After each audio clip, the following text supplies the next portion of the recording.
To win at fantasy football, to win at anything in life, you're going to have to take chances. You have to push the limits. You're going to have to get a little bit ballsy. Monday nights, all best ball summer long. Tune in, live drafts, NFL news recaps, and getting ballsy. Don't miss out. Subscribe to the channel, turn notifications on, and get ready to become a winner. Because I'm ballsy. I don't take no shit from anyone. Because I'm a stud. I'm ballsy.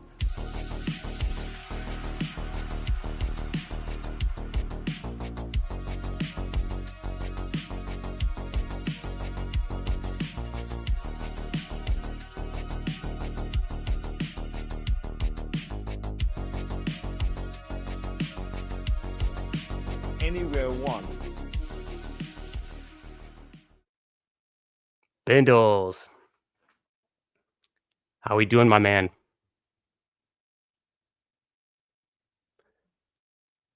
Welcome everyone in to the preview of the Ballsy show with Candyman and Bindles.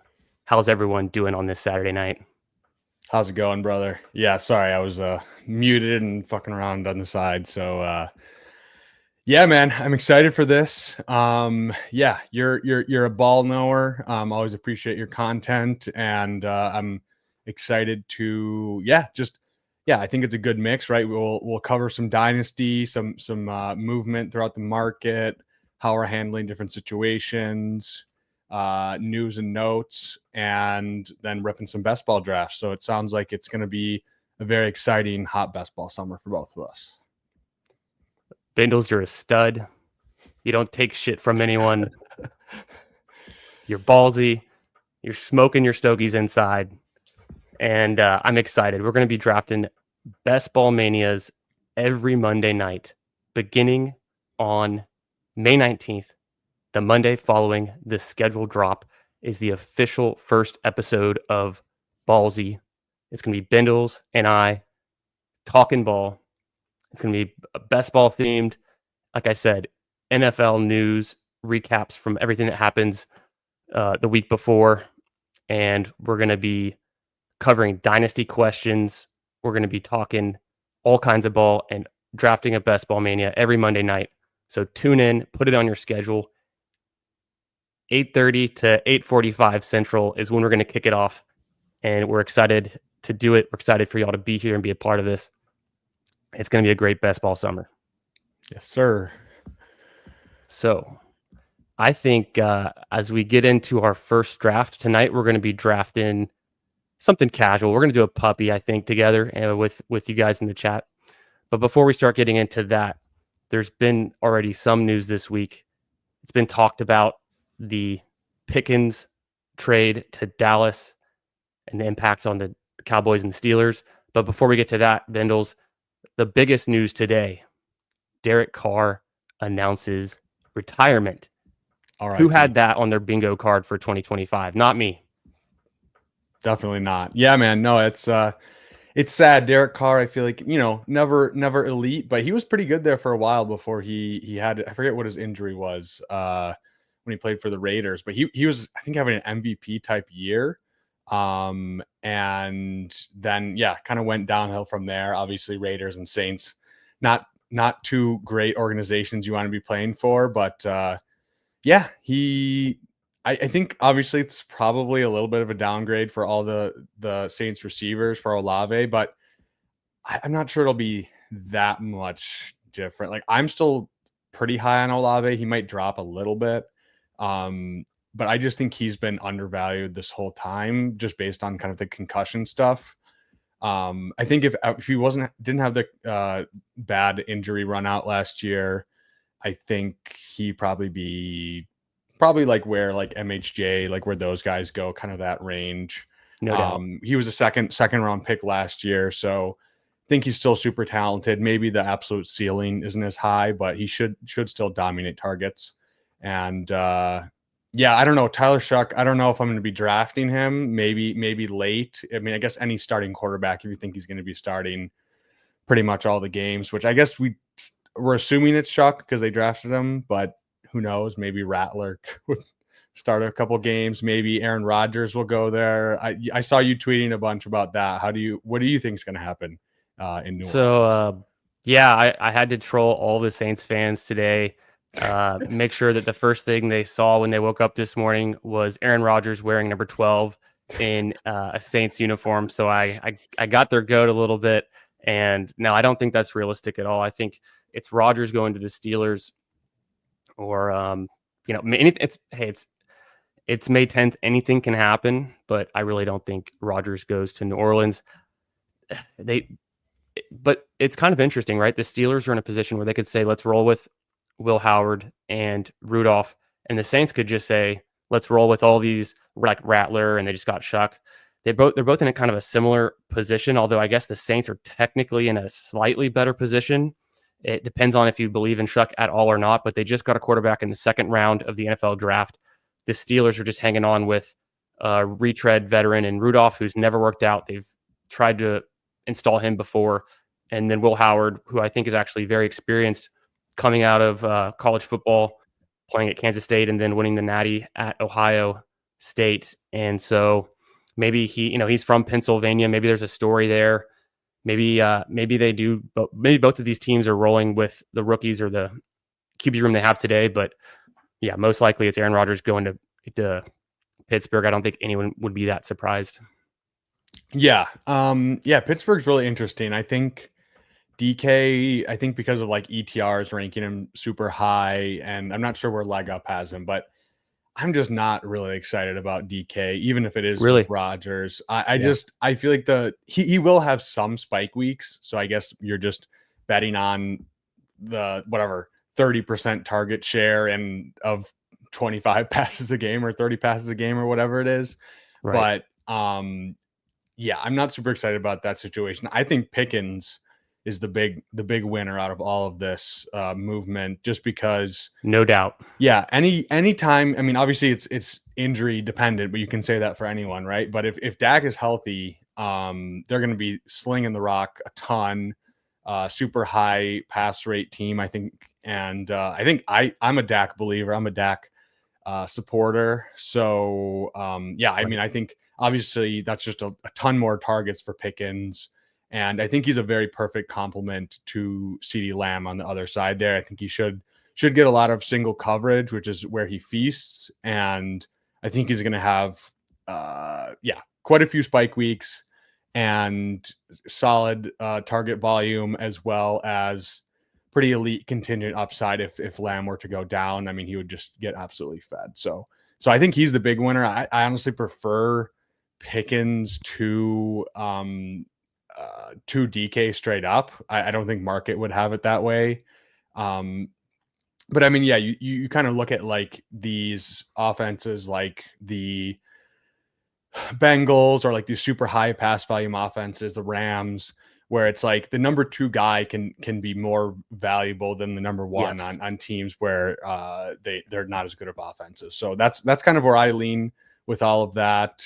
Not too much of a docking for Olave, maybe a couple spots, but I still think he's just pretty undervalued along with He was already undervalued, right? I was gonna bring that up. Olave has been undervalued.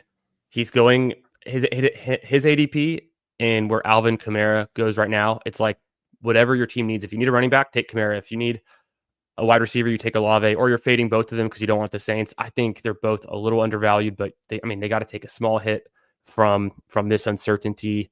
Maybe take advantage. Maybe now's the time to get some exposure, and then as we get more certainty and things start to look good, those guys could rise. But like you said, Olave's been undervalued. I would agree with your Pickens take. I think Pickens and the Dallas offense is going to be electric for fantasy football, and you're going to want Pickens on your squad. We've already seen that Pickens, and I think it was the 2023 Best Ball Mania finals, or it was week 16 even that he's one of those guys you had to have or really wanted to have to advance. And then the last point you made about DK, I'm still a DK bull. I'm pretty bullish on DK. I just like his big playability. And now he's really just, I mean, what else do the Steelers have to throw to? They've got Freiermuth. I'm guessing that's going to be more underneath stuff. They're going to run the ball a lot with Caleb Johnson. And maybe Warren has a little bit of a pass catching role that, is part of that target share. But really, it's DK and then a big drop off to guys like even Freiermuth, but then again to Calvin Austin. And does Roman Wilson, is he able to get healthy and produce things? So yeah, that's kind of how I'm viewing it. I think from a dynasty perspective, the Pickens stock is looking really good. I think DK is fine, but there's been a lot of movement from him leaving Seattle, landing in Pittsburgh, and then now with Pickens gone, it just continues to evolve. And then when Aaron Rodgers lands there, it could get even better for some people's opinions. So it continues to be in flux. It's only May 10th. If you're just tuning in right now, Ballsy, our new show, Monday nights, late on Mondays, we're going to be drafting Best Ball Mania teams starting the Monday after the schedule drops all summer long. Tune in, make sure you're subscribed. Subscribe to Bindle's channel as well. We're going to be streaming on probably both the channels and simulcasting. Who knows at some point? Well, we're going to figure it out. But you should be there and come draft with us. If you want to win these tournaments, you're going to have to get a little bit ballsy. You're going to have to push the limits, take some chances, and that's what we're going to do on these streams. We're going to push our limits. We're going to build sick teams, and we're going to get a little bit of ballsy. So without further ado, Bindles, I think that's enough promoing. I think that's enough news. What do you say we jump into a 30-second puppy draft? Sounds good to me, brother. Yeah, let's get it started. Get battling here with the chat. Yeah, if you guys can hear my voice right now, then go ahead and know I'm going to be entering in the next 5 seconds, and I'll count it down on screen. I'm sharing right now. Cool. 5, 4, 3, 2, 1. And we're in. Waiting on 2 more. I hope y'all jumped in with my early cue. Let's say what up to the chat. And then we've got overlays in the works. We've got intros in the works. It's all coming. This is episode 0. If you're here, you're in at the ground floor. Congratulations. It's only up from here. Episode 1 coming out May 19th, the Monday after the scheduled drop. And you guys are buying Bitcoin in 2012 right now. So I like that analogy. Yeah, that's a good one. Exactly. Let's say what up to everyone that's in here. Starting from the top, we've got Green Bean. We've got Thad, One Real Time, Jason Calhoun, aka the Huron River Rat. We've got BBG stopping in. What up, BBG? Fantasy Dog, always giving away the likes. Appreciate you. We got Hartman, Nick Bach. I see Das Brew Crew. What's up? GMs. How we guys doing this Saturday night? Disbanded, of course. Jeff T. Appreciate you, my man. All chat. the homies Ito. We got all of the boys in the chat. Love it. Love to see it. Got Jeff here again. And this draft starting, we're in the 5 spot. Nice. I like it. Yeah, I like this spot a lot. You can kind of get whatever guy falls out of the top 5. I'm pretty comfortable with all of them. So yeah, let's see how we want to build this this first team. I wanted to say one more thing about dynasty value. Please, if you guys want to join my Discord, the link is in most of my videos. If you go in there, or on Twitter, there's a link there. But I'm trying to keep my dynasty ranks updated pretty much as any movement changes. So I moved Pickens up to the 1 base first range. So that's kind of in the Waddle, Devonta Smith, Jordan Addison range, and I also moved DK to the same range. So definitely a significant boost for both of them. I mean, yeah, DK. Obviously, just we talked about it, frees up targets for him, and he's just the lone alpha there, which I'm not as high in best ball, but I still think obviously it's a boost for his value. And yeah, Olave, I'm just keeping the same tier. So there we go. We're about to be on the clock here. I've got my ranks loaded. The question we were debating earlier today was Jefferson and CeeDee Lamb, Bindles for the inaugural pick. Who do you want? Ooh, man. I kind of like Lamb, honestly, but if you just want to go for ADP, we can just go Jefferson. Let's do it. You made the Let's call. We're taking Lamb. let's be a little ballsy and Let's be a little ballsy on this one. Let's take a stand. We think the Cowboys are going to be a team this year. And at least in this draft, in this universe that we're drafting in, it's CeeDee Lamb. Maybe in the next draft, it's Justin Jefferson. I think one thing that Bindles and I can both appreciate is that you want to draft like you're correct and also treat every draft like it's its own independent event. Of course, you're building a portfolio. You're using your strategies in these best ball tournaments and your team composition. But at the end of the day, it only takes one to get there. You only need one to win. So if you're going to mix it up a little bit, it doesn't hurt. Take CeeDee Lamb at the 5 spot today. Maybe take Justin Jefferson there tomorrow. Build out different teams. That's a way for sure to give yourself a better chance to win. No doubt. Yeah, I mean, I think I'm super high. I'm high on Jefferson as well. I think we're talking up the Cowboys, so let's go Lamb there. He, even with Pickens, maybe his absolute just like 200 target season isn't there, but right. I mean, I still think he can challenge for the league lead in targets, whatever, 180, 190, something crazy like that. And I mean, yeah, I'm high on the Minnesota offense. And we know Jefferson is elite, but we also saw CeeDee Lamb 2 years ago when Dak was healthy, when he was healthy, Yes. just go absolutely bananas in the playoffs and just full season. So he's still 25 years old, so no reason to be scared off on him at all. I'm here for it. I just put the link to your Discord in the chat. I think that should work. I grabbed it from one of your videos. And yeah, excited to be getting into, I don't know, are we still in the peak of the rookie draft season, or is this early? What do you think? Yeah, I think we're right in the middle of it. I still have a lot to start, either leagues I'm trying to fill orphans for or get people paid up and everything. But yeah, I think I'm about 25 either completed or going right now. Yeah, I feel pretty good about my share so far. I've been very aggressive on Travis Hunter. Shout out to my boy Ferris, who I've been streaming with over on my channel. Yeah. We've been battling it out. We're in probably 10, 15 leagues together, and we're just trying to get Travis Hunter, one of the two of us, in pretty much every draft that we're in. I love that. Still pretty acquirable. We were talking about that on one of our streams earlier about how I still think some people are scared on Hunter playing cornerback. I think all the signs are pointing that he's going to be mostly a wide receiver. So I still think there's a little bit of people, like a percentage of the dynasty population that's scared off. So sometimes he'll fall to 105, 106. I think Ferris got him at 109 in one draft, which is obviously not common. Must have been an early draft or just, really lucky.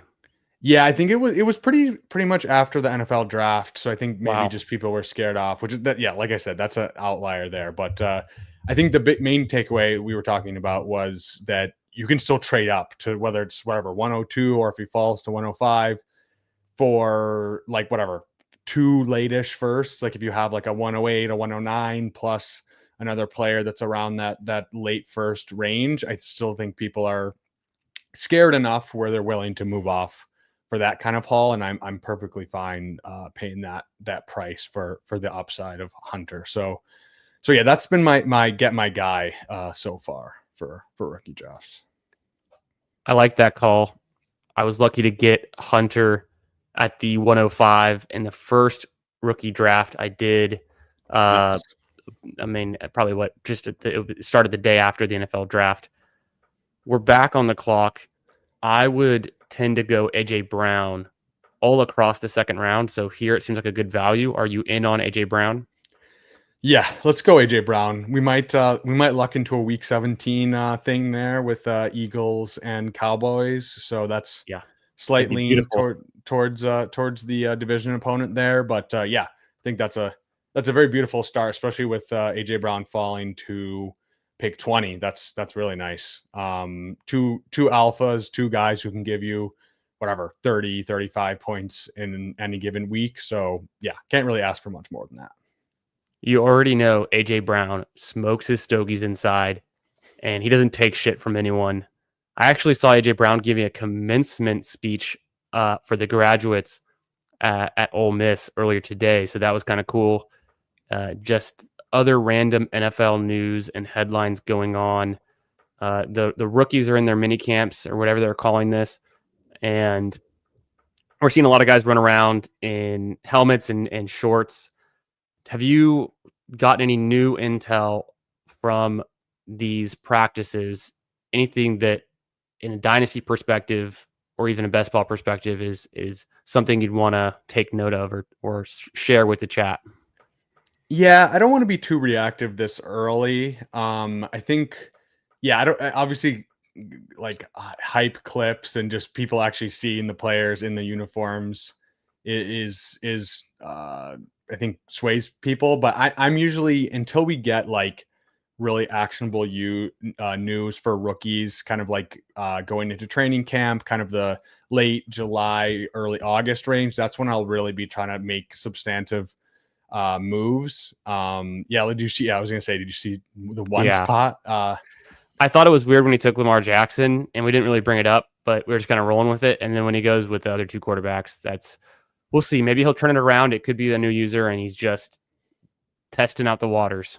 He's been real ballsy. As ballsy as you can get. You want to go? I'm good with Higgins or Rice. Obviously, the ADP value. I think it's just the ADP value on Higgins. He never really makes it here. And if this draft doesn't get thrown out, I think it's going to be a unique combination to have these three. Yeah, absolutely. That's basically two second round picks basically, paired with Lamb. That's probably decently unique, right? So yeah, I like that. Gotta be. Yeah, that's concerning that how this draft could end up if the drafter from the one spot doesn't get their shit together. It's okay. We'll draft like it's going and just build. You never know. Possible, yeah. So you're saying not to overreact to all these kind of things that we're seeing. I'm thinking through. I watched Cam Scatabo hit some drills. Who else was there? I think I saw Caleb Johnson. Yeah, Caleb Johnson. I saw an Isaac Tesla clip. You sent me that clip, and I had seen that going around too. Were those his catches from like his whole college and high school career, or was it some from today too? Yeah, so there was one clip of him at Lions camp, kind of like people were either super hype about it because it was a good kind of adjustment on the ball, or some people were fighting him down saying he didn't get any separation. But I don't know. I mean, obviously he was a third round pick, kind of a weird profile coming from Division II Hillsdale and transferring to Arkansas his final year. The Lions traded a bunch of two extra third round picks to pick him in the third round. So that's pretty. It was quite a bit of a good number of picks for a third round wide receiver, and one that only had, I think, correct me if I'm wrong, it was like one true kind of breakout year at Arkansas, or did he have 2 solid years of production? It was just 1 year, right? Yeah, 1 year at Arkansas, and then he had a crazy year in Division II, like at Hillsdale. It was like a bonkers year, which, I mean, yeah, you don't really want to put too much stock into that, but sure. Yeah, I mean, I obviously he's like the number 5 option on the Lions right now, so really only a stacked correlated piece right now. But it's a little deep. It's a little bit contingent. I even think that even in the highest scoring offense per game, which is the Lions, there's by the time you're getting to like that 5th receiving option, it's just really thin. What are you thinking here? I'm pretty good with Hampton or probably Flowers. I love Flowers and I love JMO. I could do Hampton too since we don't have a running back, but I'm open to taking. Want to do Flowers? Yeah, let's go Flowers. I think there'll be a running back that we still like coming back around. So I'm good with those 4 receivers to start, and then it kind of gives us some flexibility throughout the rest of the draft. If we get some fine running backs, if we want to go a tight end or quarterback, kind of in these middle next couple rounds, gives us options. So My thinking on this one too, we could have taken Smith, but because we have AJ Brown, I don't know if I really want both Eagles pass catchers on the same team. It really limits your weekly total like upside. Because how many the we know the Eagles are a run first team. They're going to run the ball a ton. They did it last season. Sure, across the course of the season, you could have Smith hit one week and Brown hit the next week. Maybe they both hit in a week, but for them to both have really big scoring weeks that you need to win in week 16 and 17, I think it's more likely that one of them goes off than both in that kind of low volume offense for passing. yeah, I definitely agree. What is going on with the one spot? Let's just check really quick while we have a moment. Yeah, so he goes Mayfield. He goes Mayfield and Kamara there. So I don't know if he's just. I mean, I don't know if that necessarily will get thrown out. Like, they're not that egregious yet. It's the Mayfield's the worst pick so far, I would say, besides Lamar already being a couple rounds ahead. But I mean, that's okay. Let's not worry about it. We're let's not just living draft in that as if world, that's gonna. It's not. And then also we're all, fantasy dog. We got that in here. We got a bunch of guys in this room with us, so we're all taking advantage of some falling ADPs. I think there's a chance it makes it through. We'll be all right. Hampton falling to 51. That's fun. Oh, so I got Hampton last night on stream. So I did 4 drafts on stream last night, and in one of them, I think the third one, I got Hampton at pick 55. Wow. And so it was an 11 pick slide, and then I saw Al Boog, who was catching up. He was in the stream last night too. He posted one on Twitter today where he got Hampton at 54. So it's happening. We got the ADP value with Smith. We were just talking. We could do Burrow as well. We could do Smith since it's ADP, and it's now I'm in a whole round later, or Mixon. You think Smith? Let's go Smith. I don't mind Pickens because he also is with our Dallas thing. So I'm good with either of those. We can let's just go Smith. I honestly I thought about taking Pickens there. The ADP value on Smith is for me too much to pass up on. And then, like I was saying earlier, I was making the argument for why I wouldn't want Smith on this team, but as my 5th wide receiver, it's like, come on, how could you not want him?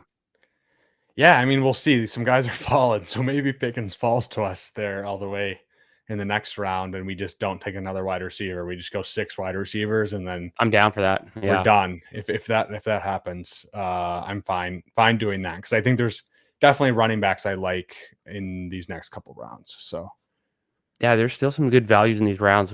We've been discussing it throughout this week. You were on the show on Monday night. Then I had Huhames on Tuesday. I had Steve on Thursday night. And with each of the guests, we've talked about the running back values that we like in rounds, kind of really round 6. Round 6, and then the turn into 7. It's guys like James Conner. It's taking a Travion. And sometimes you see Mixon falling too. So I think this is a really good spot to take your first running back if you're going with either elite tight end, elite QB, and a lot of wide receivers, or if you're just going hard on wide receivers like we ended up doing. We've taken 5 with our first picks. So this is kind of a nice round where you want to be in a position where you don't have to take a wide receiver in round 6 and you have a space open to take a running back, because I think the tier is really flat for wide receivers in round 6 and 7.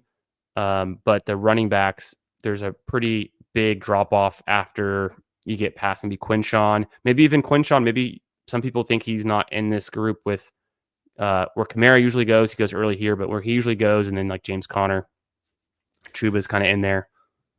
Yeah, this is like a running back sweet spot right here. Like we used to talk about the dead zone, but I almost feel like it's the opposite. Like these guys have, like Mixon, right, was going absolutely bonkers last year. He was injured for a little bit, but super valuable, especially in half PPR. Really like Travion, really like RJ Harvey. Chuba will probably get a ton of volume. There's some really good picks here. So let's see what comes to us here. Okay, I would have been interested. Ken Walker would have been nice. I'm open for James Conner here. Yeah, I think I prefer Connor to Quinshawn, and we can kind of treat Connor as our like anchor. Yeah, late anchor. I like them both. I currently have Quinshawn ranked ahead, but I've been thinking about moving that down just because James Conner can do it all. He's good enough in the passing game to continue to hold down that work. And I don't think we saw anything from Trey Benson last season to indicate that he's going to take more touches away from James Conner if James Conner's healthy. And then with Quinshawn, I'm a huge fan of him. I just don't know how much of a committee he's going to be walking into in year one. But, I think his ceiling is Quinshawn's ceiling is really high. He could be just a bruising touchdown merchant, and he could look like a great value at the end of the season in this round too. Okay, well, that's not fun. Taj Brooks and Keaton Mitchell go round 6 and 7. There we go. That's all right. That's okay. You got someone throwing the draft. And if you're in here, go fuck yourself. Yeah. You said it. That's all right. It's a 30-second draft, so I kind of wish now it was a 20-second one that we could rip through it and do another one.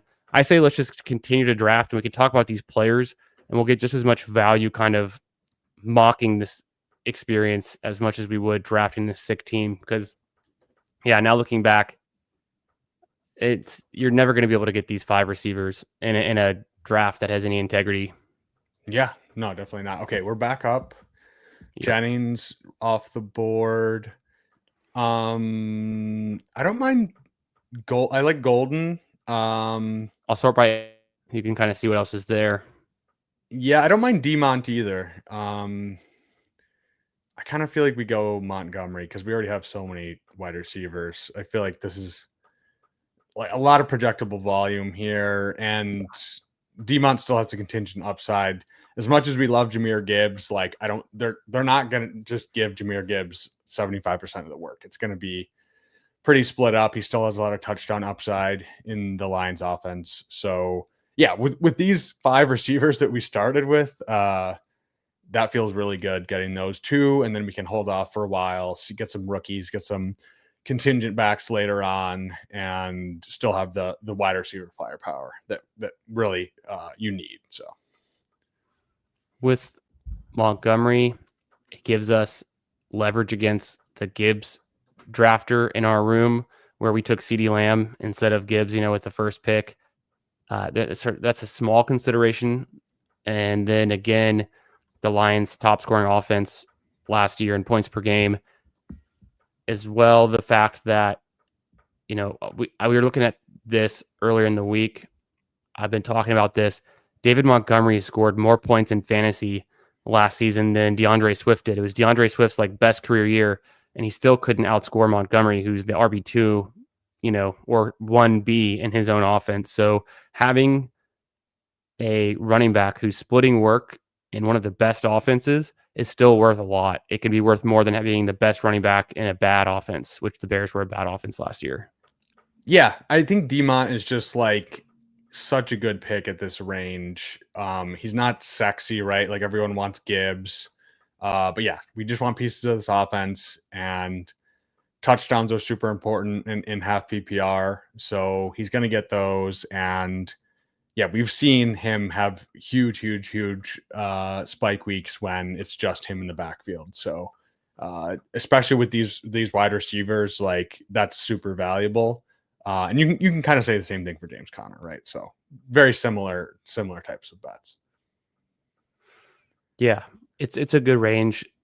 I think the opportunity cost is really high if you take Laporta here in round 7, that you're missing out on a lot of these other running backs, like even Tony Pollard, Caleb Johnson, even Swift or B-Rob, I think could be guys you'd rather have than a tight end in this range. It's hard to justify Laporta's price, even though we've seen how good he can be. Yeah, if you have other Detroit stuff, I don't mind it, but it's not my favorite click. I think, yeah, especially with all the tight end value you can get late. I don't love it. I like Ibuka, or I don't mind Hawkinson either. If we go with Buka, we can probably just be done with wide receiver if we want to. I like that. I kind of like And that. Yeah. obviously, we can't take Lamar or Hurts or Burrow. So it's really CD. And then in this room, actually, hypothetically, it would be Baker later on, or maybe with our next pick. He's already gone. He went really early.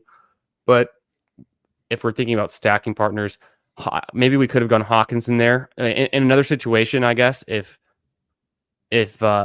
Mayfield was already off the board, maybe we could have considered taking Hawkins in there to give ourselves a JJ McCarthy stack later, where with Agbuka, we also don't have another quarterback to pair up with Baker already being gone. Sure.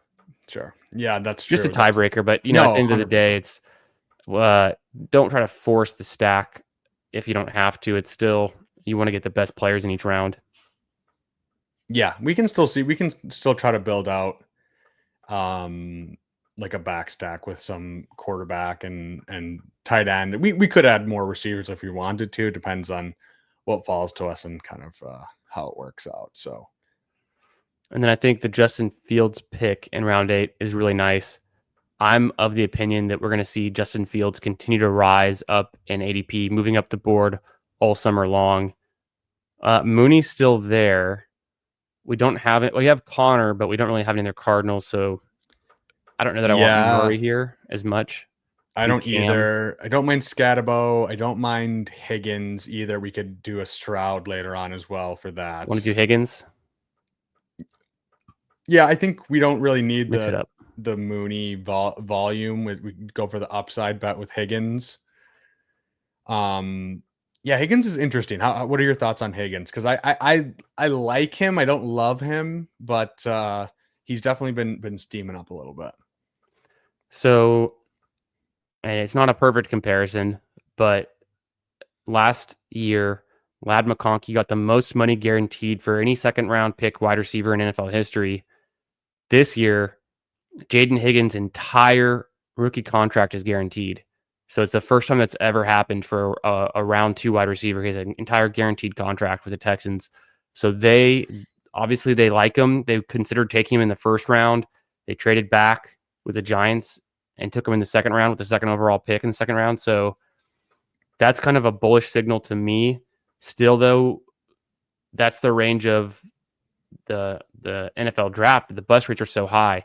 You can think back to Leggett going high like that, name another receiver.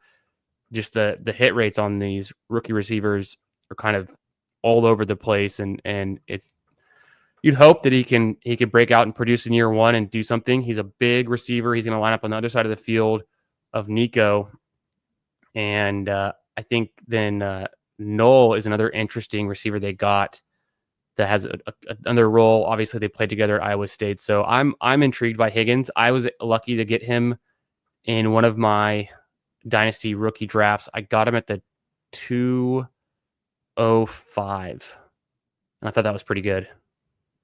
Yeah, that's a good range for him. I think that's where I like. Yeah, I'm him and Harris kind of they go back and forth. Sometimes Harris will go ahead. Sometimes Higgins will go ahead. I like Mason. Probably Mason. I see you're at 20%. I like that. I'm very bullish on Mason. I even have the opinion, like, one of my ballsy takes would be Mason is going to flip Aaron Jones in ADP before the summer's over.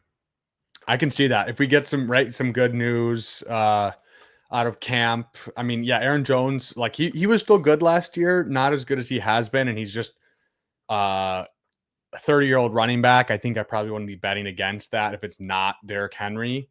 So I think that's smart process there. And Mason was really good as a rusher.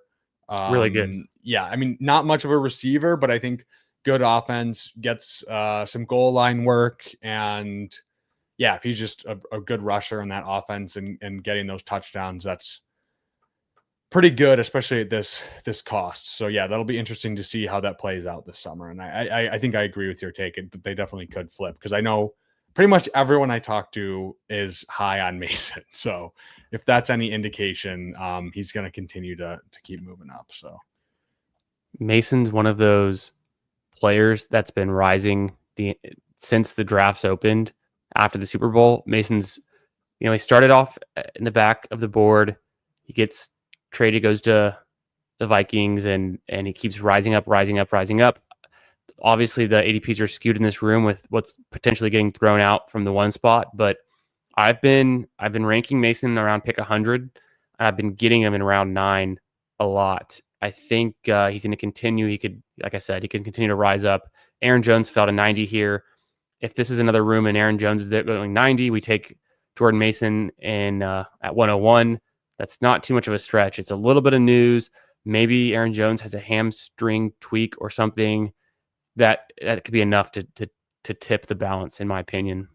Should we get Dak here? Is he already gone? So we missed out on Dak somehow, but at the end of the day, we've kind of just there. Fantasy dog. Yeah, we can go Stroud if you just want to get something. Let's go Stroud. That's fine. At least get one stack. Yeah. Realistically, we would have liked Dak in this room, and we even could have considered. And I think if we hadn't taken our foot off the gas pedal because we know this draft's getting thrown out, we could have easily taken Dak at pick 116 if we had some concerns. Not having a QB through 10 rounds is a little bit of a risk with this QB pocket starting in round 9 and then going through round 11. So most of the time I would, especially when we start getting into these best ball manias, I would have grabbed Dak at 116 and then just taken, I like Mason, like I said, but the tier that Mason's in, you can easily get Charbonnet or even Warren, maybe even Najee, and it's not that different. No, not at all. No, I definitely I agree. And yeah, that's when you're taking CD, you're just betting on Dak. You can't miss on Dak when you take CD. If you're taking CD, you need Dak on, I would say, close to 70 or 80% of your teams. The other ones being teams you take an elite quarterback and you're getting some variation to how you're building, And even then, sometimes I've been able to get, before Pickens went to the Cowboys, I was able to get Jaden Daniels, in the 4th, and then come back and get Dak in like round, I don't know, somewhere like he falls like round 12, maybe it was still round 11, but at that point, it's you're 2 quarterbacks and you're done, and it doesn't feel bad either. So even with an elite QB, you still have the option to get Dak in this range and not feel like you're overspending at the QB position. Yeah, I think like something that people do, which is it's in terms of like draft capital buckets, I think usually when you go elite, you're just thinking I'm going to push it like as far as I possibly can and still get a viable QB2. I kind of feel like we should be still targeting, especially if it's stacked, like a Dak, a Goff, one of these guys in the QB window as our QB2, and then you can just be done. I just feel like that's such a good high floor, high ceiling combination. And I think I want to be building more teams like that. So definitely agree with you there. Yeah. I'm just I catching up in the chat. We've got Who Hames in the house. Shout out to Who Hames. We did a show with him on Tuesday. Really enjoyed talking ball. He is streaming best ball during the weekdays.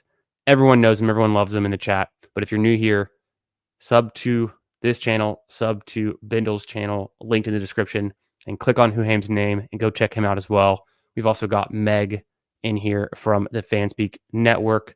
She came on the channel last Friday during the 4-hour Draftathon stream and really enjoy her content as well. The Fanspeak Network just launched their best ball subscription, and you're going to want to check it out. So if you're new, go and look up all of these great other best ball bros in the space and get to know them. Yep, and if you're watching Who Hames, you also get the powerful beard, which is increases your aura, makes you more ballsy. So just by being around him, you get that benefit as well. So 100%. Ooh, I mean we're building a dream team because this wouldn't really happen in 99% of rooms that aren't getting thrown out. But Kyle Williams almost pick 140 it's different. Any quarterbacks here that make any sense whatsoever? No, probably not. Not really. We can always backstack Bryce Young. Otherwise, I would go Ramondre here just to get another running back Um, or tight end. We don't have a tight end yet. yeah, It, I think I'd lean Ferguson since we already have um, two that's smart. Eagles 2 guys. Eagles. Yeah, I don't I really put it want 3 together. Eagles. Yeah. No, I put it together as soon as I queued him. I was like, wait a second.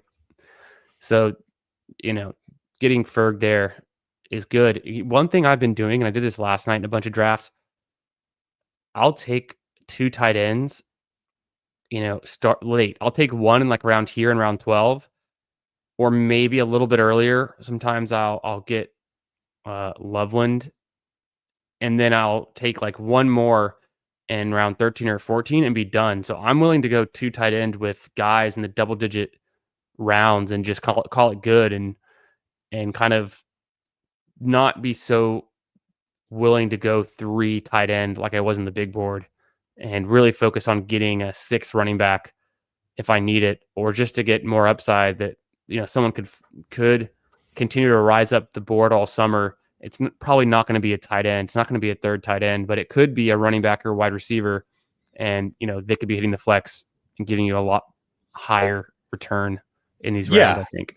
No, I mean, you're really just banking on touchdowns out of these tight ends anyways. So like Sure. if you get 2 that just hit, or they can ping pong weeks in the playoffs, I think that's perfectly fine. Like these are still perfectly cromulent tight ends to go 2 tight ends, and I wouldn't be worried about it at all. So I like that. Like that strat. It's a good nugget. You want to just go young and we can backstack? Or we have Noel. Do you want to go Noel and then I think we could take Noel. I mean, we don't already have to get him, though. I think it's probably better to get a quarterback in I this think range. And then we with want- Penix, it's just harder to backstack, right? let's go young, because I mean, Go young. we're gonna need to get something going and we can plausibly be done at 2 QBs if we want to there, with those 2. Not the highest upside 2 quarterbacks with non-rushing guys, but we kind of obviously the quarterback situation in this room is a little crazy. So Yeah, shout out to the 2023 draft class. We have the first overall pick in Bryce Young, second overall pick in CJ Stroud. I think the Texans got lucky in that one and did the right thing. Trading up to get Will Anderson was also a good move. Get the defensive and the offensive rookie of the year. It kind of interesting. That's what the Giants slightly were able to pull off this season by taking Abdul Carter and then trading back into the first to get Dart. I don't think Dart is necessarily poised to do what CJ Stroud's been doing, but they're taking a shot. They got ballsy, and they're making a bet on rebuilding their team pretty quickly, and that's one way to do it. Taking one of the best positions on defense is like an edge, and then taking obviously a quarterback, getting them both in the first round, and then building your offense and defense from that starting point, I think is kind of like the new meta in the NFL. It's the Texans weren't the first to ever do that, I don't think, but in the last couple of years, it's an obvious example of how you can right the ship, get a new coach, make those moves, and then sky's the limit. Obviously, the Texans were a little bit underwhelming last year, but they still won a playoff game against the Chargers, so it's looking up for the Houston squad. Yeah, I mean, you see how excited. That's one nugget from all the camp clips and everything is how excited Dayball is to not have Daniel Jones and Tommy DeVito. So I think Dart. I'm still a little bit worried that their coaching staff is going to get fired and their GM. But if it does, if you're drafting like you're right, and like I think Dart, if stuff goes wrong early, Russ could get pulled, and then I think Dart definitely has a fantasy friendly skill set. And we've seen Dayball kind of be a very good quarterback whisperer. So it's interesting. So That's a good point. That's a good point. I just catching up. Hartman's cracking me up with that one. That's pretty accurate. It's true. Yeah, I got rid of my beard. So we'll see. Maybe it'll come back. I'm rocking the mustache for a while now, but Emo Cowboy Welcome to the chat. Thanks for being here, man. Look what's going on from the one spot. Lamar Jackson. Okay, interesting. Josh Allen, not looking good. Jalen Hurts, what's happening? Baker Mayfield, Alvin Kamara, Taj Brooks, Keaton Mitchell. Crash landed in the 6th round. So we're just kind of more talking ball and general strategy here. This draft's going to get thrown out with about 90% certainty. If it doesn't, we've got a nice little squad, but We're still only at 3 running backs. So it's 3 running backs, which is kind of risky. You probably want to grab one at this point. Yeah, you want to go. I like White. Yeah. Apparently, I like White and Algier a lot. I don't know if I told you this before. One of the notes I wrote in my phone after last best ball season was, and this pertains mostly just to Best Ball Mania, no one player over 30% exposure. And that's just mainly to avoid the injury catastrophe outcomes where I had 59 Nico Collins teams in Best Ball Mania last season. It looked really good for a while. Then the 6 missed games with the hamstring, some holding penalties on big touchdown plays. Yeah, that was rough. And then he did not end up being a guy you wanted when the Texans played the Ravens either. So made a note to myself, try to keep players below 30% exposure. And I think for the guys I'm really excited about, I want to be in like the 20 to 24% range. Yeah, I think for me, it's once you get past like pick maybe 140-ish, I'm more willing to just go all in. Like I would agree. That's an exception. I remember the year when Amon-Ra was like, I forget how late he was going, but I think I had like 40% Amon-Ra or something. And at that time, it was like round 14, or was that too late? Yeah, it was pretty late. It was like 14 or 15 or something like that. Because they had Brashad Perriman, who everyone was hyped about as well, and people were drafting him over Amon-Ra.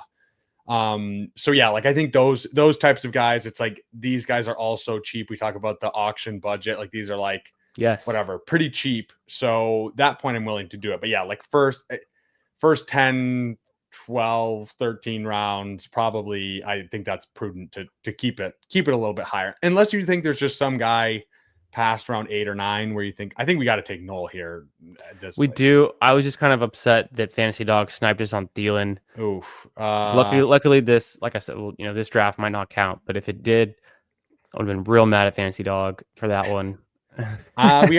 We got Coker at home.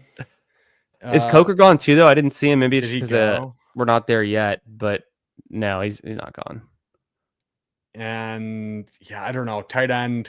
I haven't really been taking any Jatavian Sanders because I will occasionally on these, because I'm starting to take more Bryce Young. I will occasionally take JT Sanders. It's just I don't get excited about it, and I'd rather have 2 other tight ends before that point and not get a third. And so really, it's just for the Panthers stack.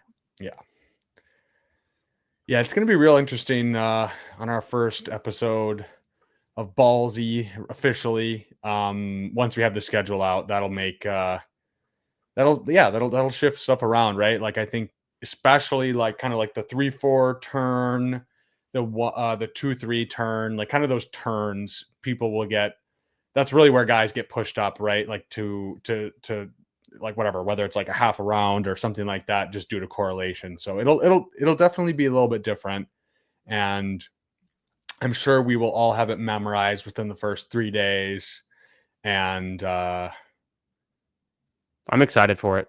Yeah. So what's your process? Do you have I remember I had Nez on last year. He said he did the elementary school write it out on a flashcard and just memorize it and have it there in physical form. I know people have like a whatever, like a spreadsheet or something. I know there's like the different rhymes and whatnot to remember. What's your process for memorization for those? I guess I'm just a sicko for learning the schedule when it comes to week 17, and I take time to build up, remembering weeks 15 and 16, but I don't really care about them as much. Sure. But when it comes to week 17, I can memorize it in about 30 minutes. I'll get it down. I'm not going to mess around. As soon as that schedule comes out, I'm going to use mnemonics. I'm going to have it in my head, and whatever makes sense to me is kind of just how it's mnemonics. It's like it's just kind of getting it together, and then I'm going to be drafting Best Ball Manias. Pretty much like another bolus of those drafts. When Best Ball Mania opened, I did, I want to say 7 or 8 in the first like day and a half. Sure. And I'm at 13 now. So I've been trickling them in just because I feel like I've gotten into a good flow state. I've done a bunch of puppies, and then I want to switch over to BBM and take advantage of what's going on, draft all summer long. But when the schedule drops to another time, I'm going to try to do like 12 or so in a pretty quick time period before people wise up a little bit to the schedule. I don't think the schedule will change ADPs that much, but if it gives me one step or a little bit of an edge ahead, and not an edge ahead of these draft rooms, everyone in here is a sicko in the chat and a savage, and they're going to be also doing the exact same thing as far as getting on these schedules. But just in general, in rooms, I want to take that edge while I can, and then still focus on the things that matter the most, which is not necessarily, we can't predict what's going to happen in week 17. You wouldn't know that the Texans and the Ravens game was a complete bust for Texans players. So I'm not going to it's not the end all be all, but it's just one other piece of information. It's always fun in the best ball summer, landscape to bring that in. Yeah. Is you want to go one of these running backs here? Is Coker still on the board, or did he go? We can check. Coker's there. Probably should take him. Maybe he'll come back around. Yeah, that's fine. I wanted to grab Dobbins, and I'll share this nugget with the chat. I'm excited about J.K. Dobbins. He's gonna land somewhere, and I'm just sure that when he does, his ADP rises up. He was good on the Chargers last year. He's a good rusher, and he's efficient and can have explosive plays too. So if he lands somewhere like the Cowboys, man, he's going to be going in the 9th round, or who knows how high. So we still only have one tight end. Yeah. I mean, we don't have to grab Coker, honestly. If he comes back around, I'm open to it. But again, like you were saying with the build, right? We don't really need another wide receiver. Yeah, I don't think we do. So probably, we definitely need another tight end. Obviously, maybe 2.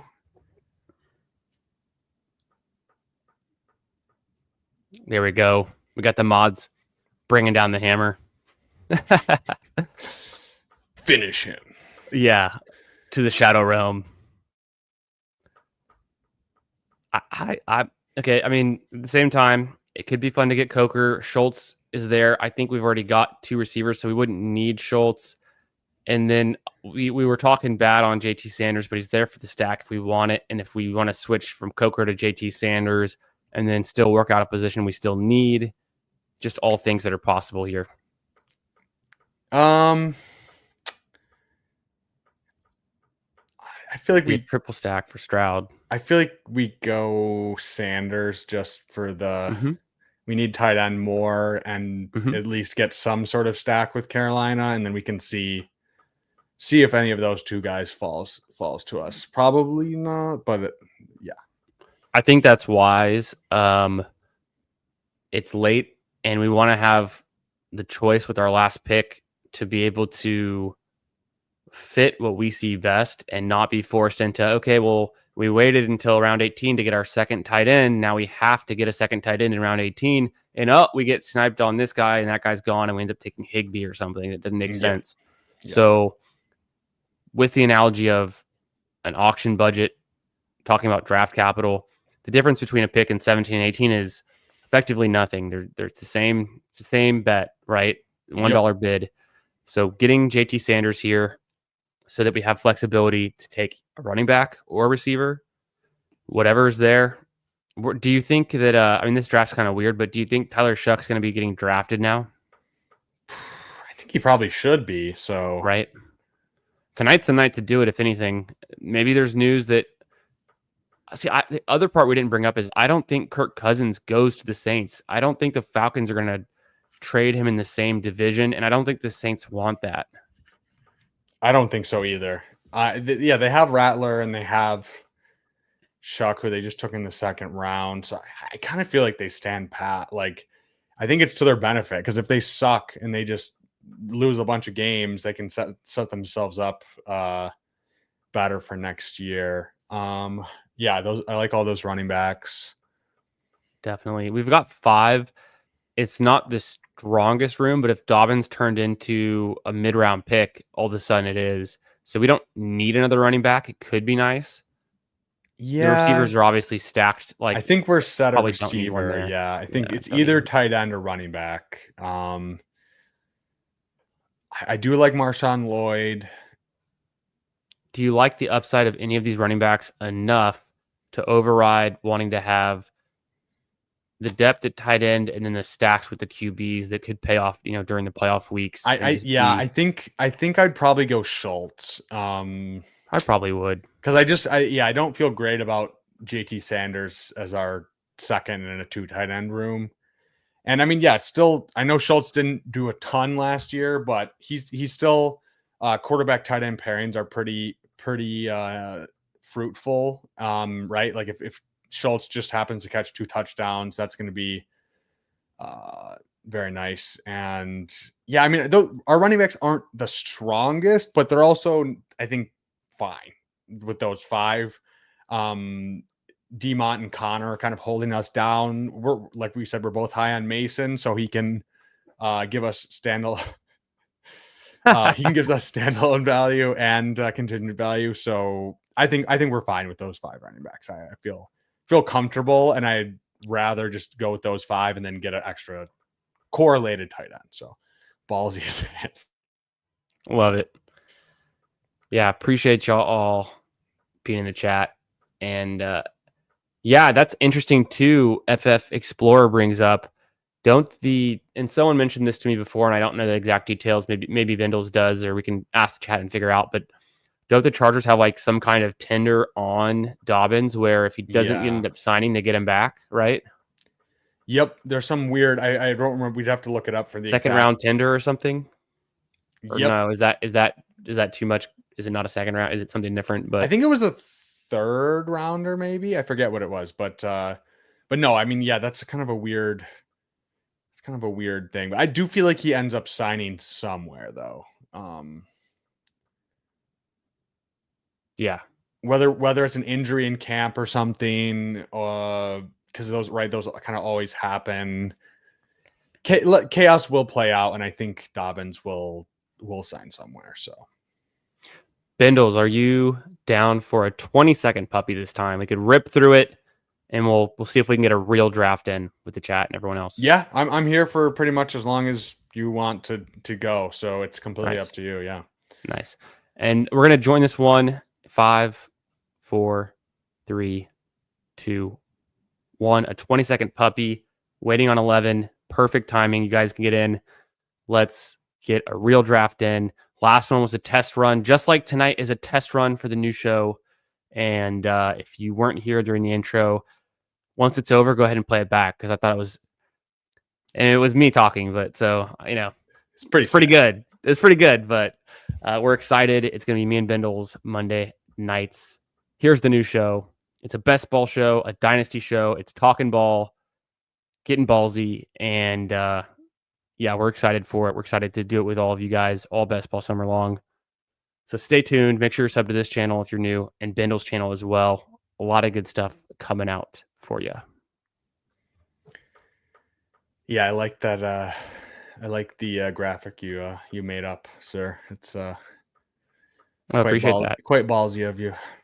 One other thing. You said let's retest out the overlay. We have the first pick on this one. And okay, let's go ahead and cue Chase. Yep. And then it's going to start. But let me work on this. I think you just got to adjust it a little bit up. Yeah. And then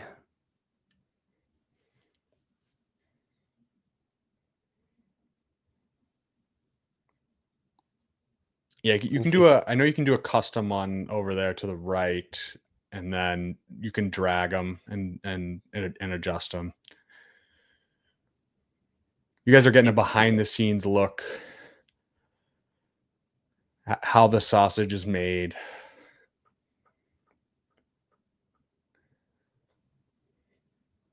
we'll Jamar Chase with our first pick, get this draft kicked off, and then at the same time,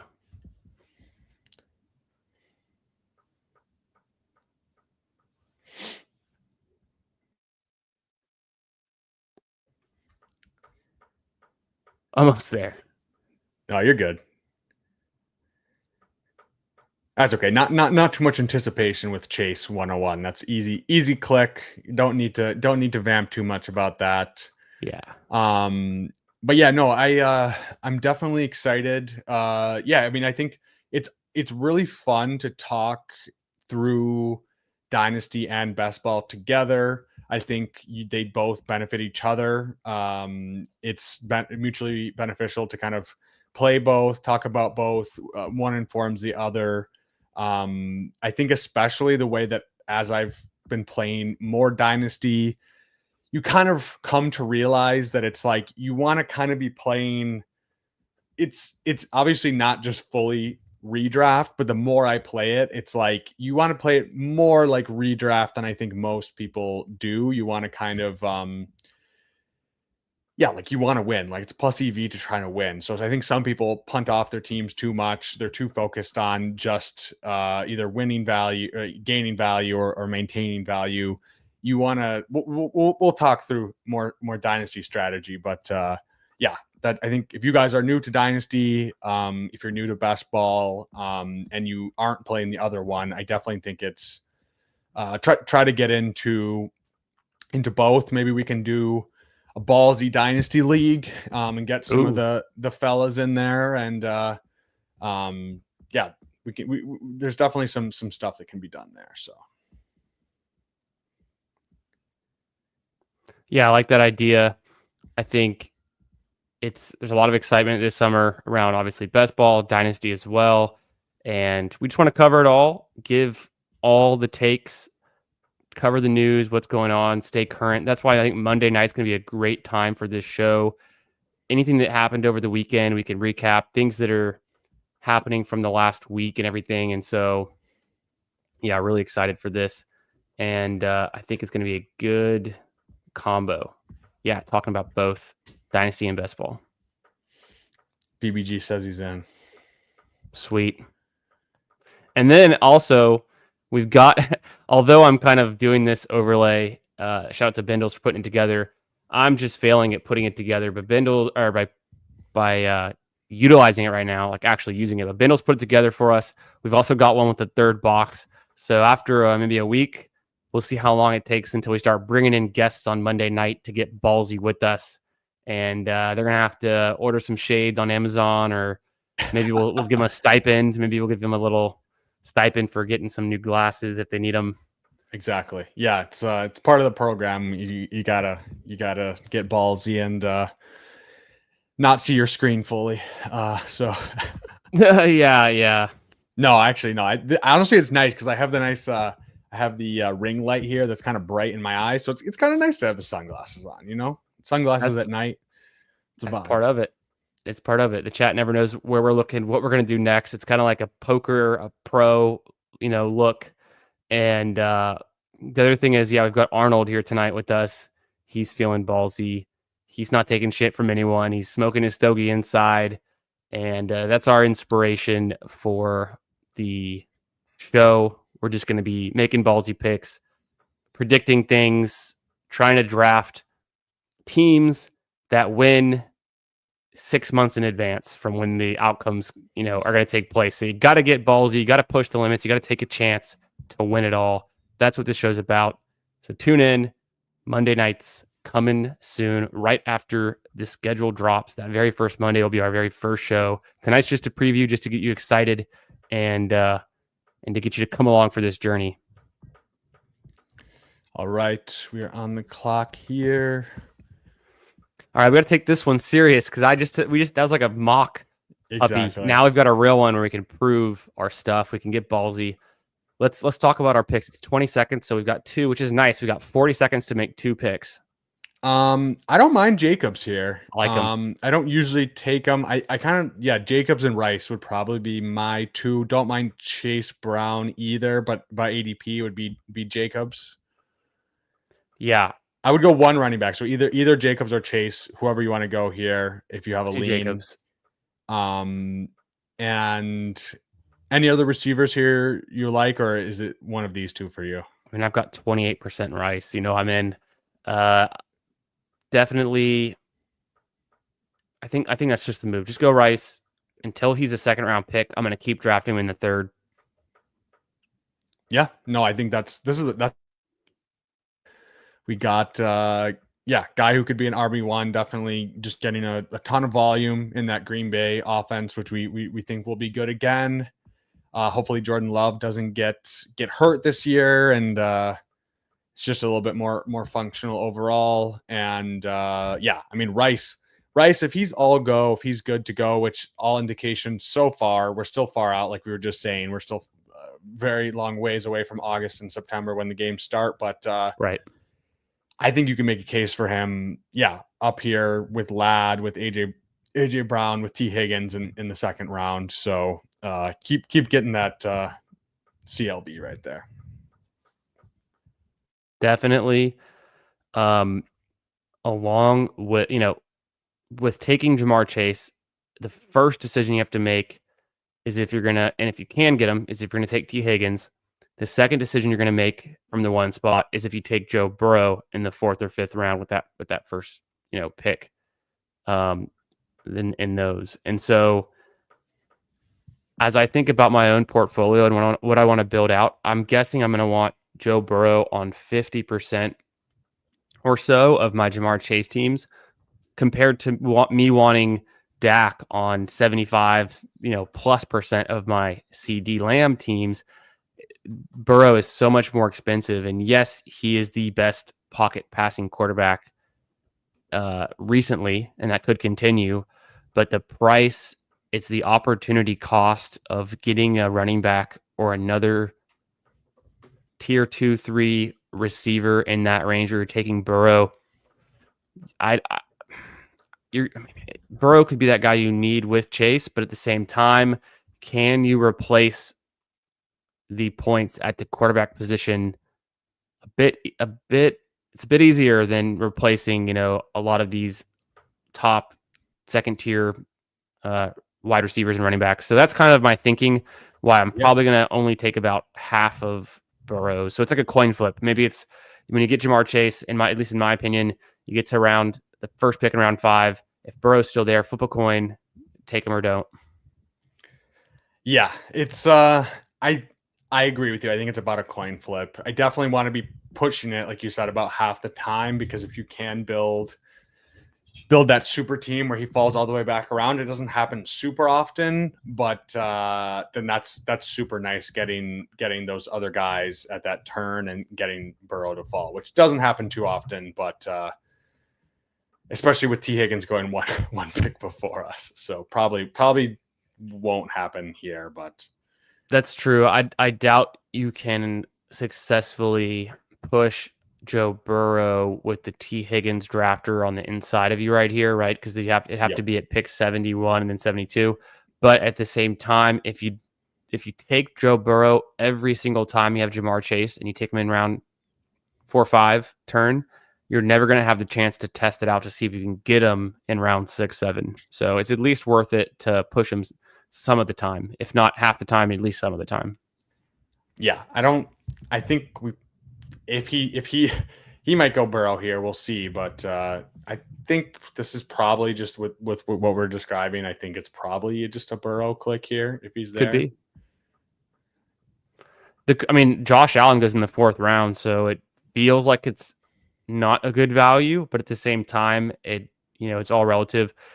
I will say I've seen people post online, I've seen maybe 1 or 2 puppies where people get Burrow stacked with I think it's with Chase and with T Higgins, and they get Burrow in the first pick in the 7th round. I think I've seen a few puppies on Twitter with those, but if someone posts a BBM of that, I'm gonna be really pissed off. Yeah, it'll happen eventually. I know. I want to be the guy who gets it first. Exactly. That's one of the I think, like, bucket list items for maxing BBM this year is, like, can you get a double stacked Burrow team with Burrow an entire round later than you should be able to? Oh, there we go. And Burrow goes at 47 right before us. So that's okay. Makes it easy for us though. It's an easy choice for us now not to have to get him. Hurts is there. Also Flowers, Jameson, Mixon, Kittle. We have 2 seconds. Let's go JMO first, and Cool. then I kind of like Kittle, honestly. I do too. Yeah, I don't really want to take unstacked Hurts. It's fine. It's probably a good advance piece, but it's going to be hard to. We could get Goddard later if you wanted to. So I'd probably go either Hurts or Kittle there. I'm really high on Kittle though. So I think it's good to take Kittle here because now we have outs with Mahomes, Goff, Purdy, yep. maybe even Love, and with Zay Flowers. I like Zay Flowers, but Lamar was gone. The same argument. Maybe Hurts is a good pick in the 5th round, but just not for this team. I like Kittle a lot. I think Kittle has such a high touchdown ceiling. And in this format where it's half PPR, I'm worried about Trey McBride. What is his touchdown ceiling? The guy has 6 touchdowns in his career. Kittle does that in 2 games, or it's practically. I'm exaggerating, but Kittle can have a 3 touchdown game. He can be a guy that wins you a week from the tight end position. Of course, maybe Trey McBride and Brock Bowers are also able to do that. They're doing it more off volume and receptions to a degree, but I'm starting to come around to the idea that McBride is just so expensive. We don't know what Kyler's passing ceiling is and how much of a step forward Marvin Harrison's going to take eating into that target share from McBride. I think Kittle has been a safe pick in every summer drafting best ball. Kittle's been, I think, a decent pick and can always pay off. Yeah, I think I'm kind of in the middle there. Like I think Kittle's a super good pick where he goes. He's undervalued because he basically scored the same as Bowers and McBride last year, and obviously was way cheaper. So I love Kittle where he goes. I don't necessarily think it's that I hate McBride though on the other side, or that he's like a bad pick. I still think I don't want to play too much into the touchdown stuff with him. I think a lot of that is just weird variance. So I think he could bank a 10 or 12 touchdown season and I wouldn't blink an eye. So that'd be nice, right? That'd be like optimal for where we're drafting him. Is it the most likely? Probably not, but I think I would assume more he's just been so low on the touchdowns. Obviously, I don't know. I still probably would project him for 8 touchdowns or something, 6, probably 7, 8 touchdowns, something like that. That's ballsy. I just think if you're doing the projections, you're not going to project him for as low as he has been. I think it's just, I don't know. I get it, but I don't want to I want to be kind of forward focusing, and I'm like, okay, this guy's good. I do think Marvin Harrison will take a step, but I still think he's going to get just so much volume that you're just going to have to assume he's going to get touchdowns. So yeah, I like both of them. I don't think, because you could say, I guess Bowers, you can kind of say similar about Bauer. I don't know. It's you're either just all in on the elite tight ends, the ones that McBride and Bowers, or you're just kind of the opportunity cost is just too high and I can just take a Kittle or take 3 tight ends and kind of make up for it. I don't think there's a right or wrong answer. And I like to build both ways just to kind of cover my bases. So I just checked the Mike Clay projection, a good reference point. He has McBride for a little bit over 100 catches, 961 yards, and 6 touchdowns. So that could be the median outcome. You're right. He could definitely hit double-digit touchdowns if everything goes his way and Kyler has a great season. So I think you're really going to want Kyler if you're taking McBride. Yep. Do we want to go? Can you go tap to receiver really quick? Yep. Myers, Reed, Diggs. So I think we go. Reed. If we can get. Got it. Oh shoot! Didn't get him. We can get both. Do we want to go Reed or we want to go Mahomes? we don't have to get Mahomes, but it could be nice on this team. I think maybe just take Mahomes over Reed. Okay, that's fine. Yeah. I like Myers. It's not an anti Myers. I like Myers a lot. I was Apparently, I need to get thinking, some more. yeah, Yeah, I was thinking with the Green Bay, we had Josh Jacobs I know. go Could have been Reed, nice. and then gives us another out since Now Caleb we've got Geno late, and I think Geno and the Raiders are really exciting.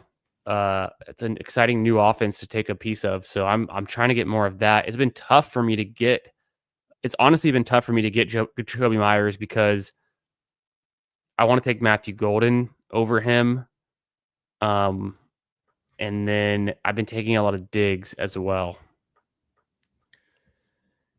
Yeah, Myers. I don't know. I think it's also I have a just Jacoby Myers bias. He's always, if we're talking dynasty and best ball. In dynasty, he's like just the quintessential flex filler. I think I have like 30% across all my teams. He's just always been super cheap.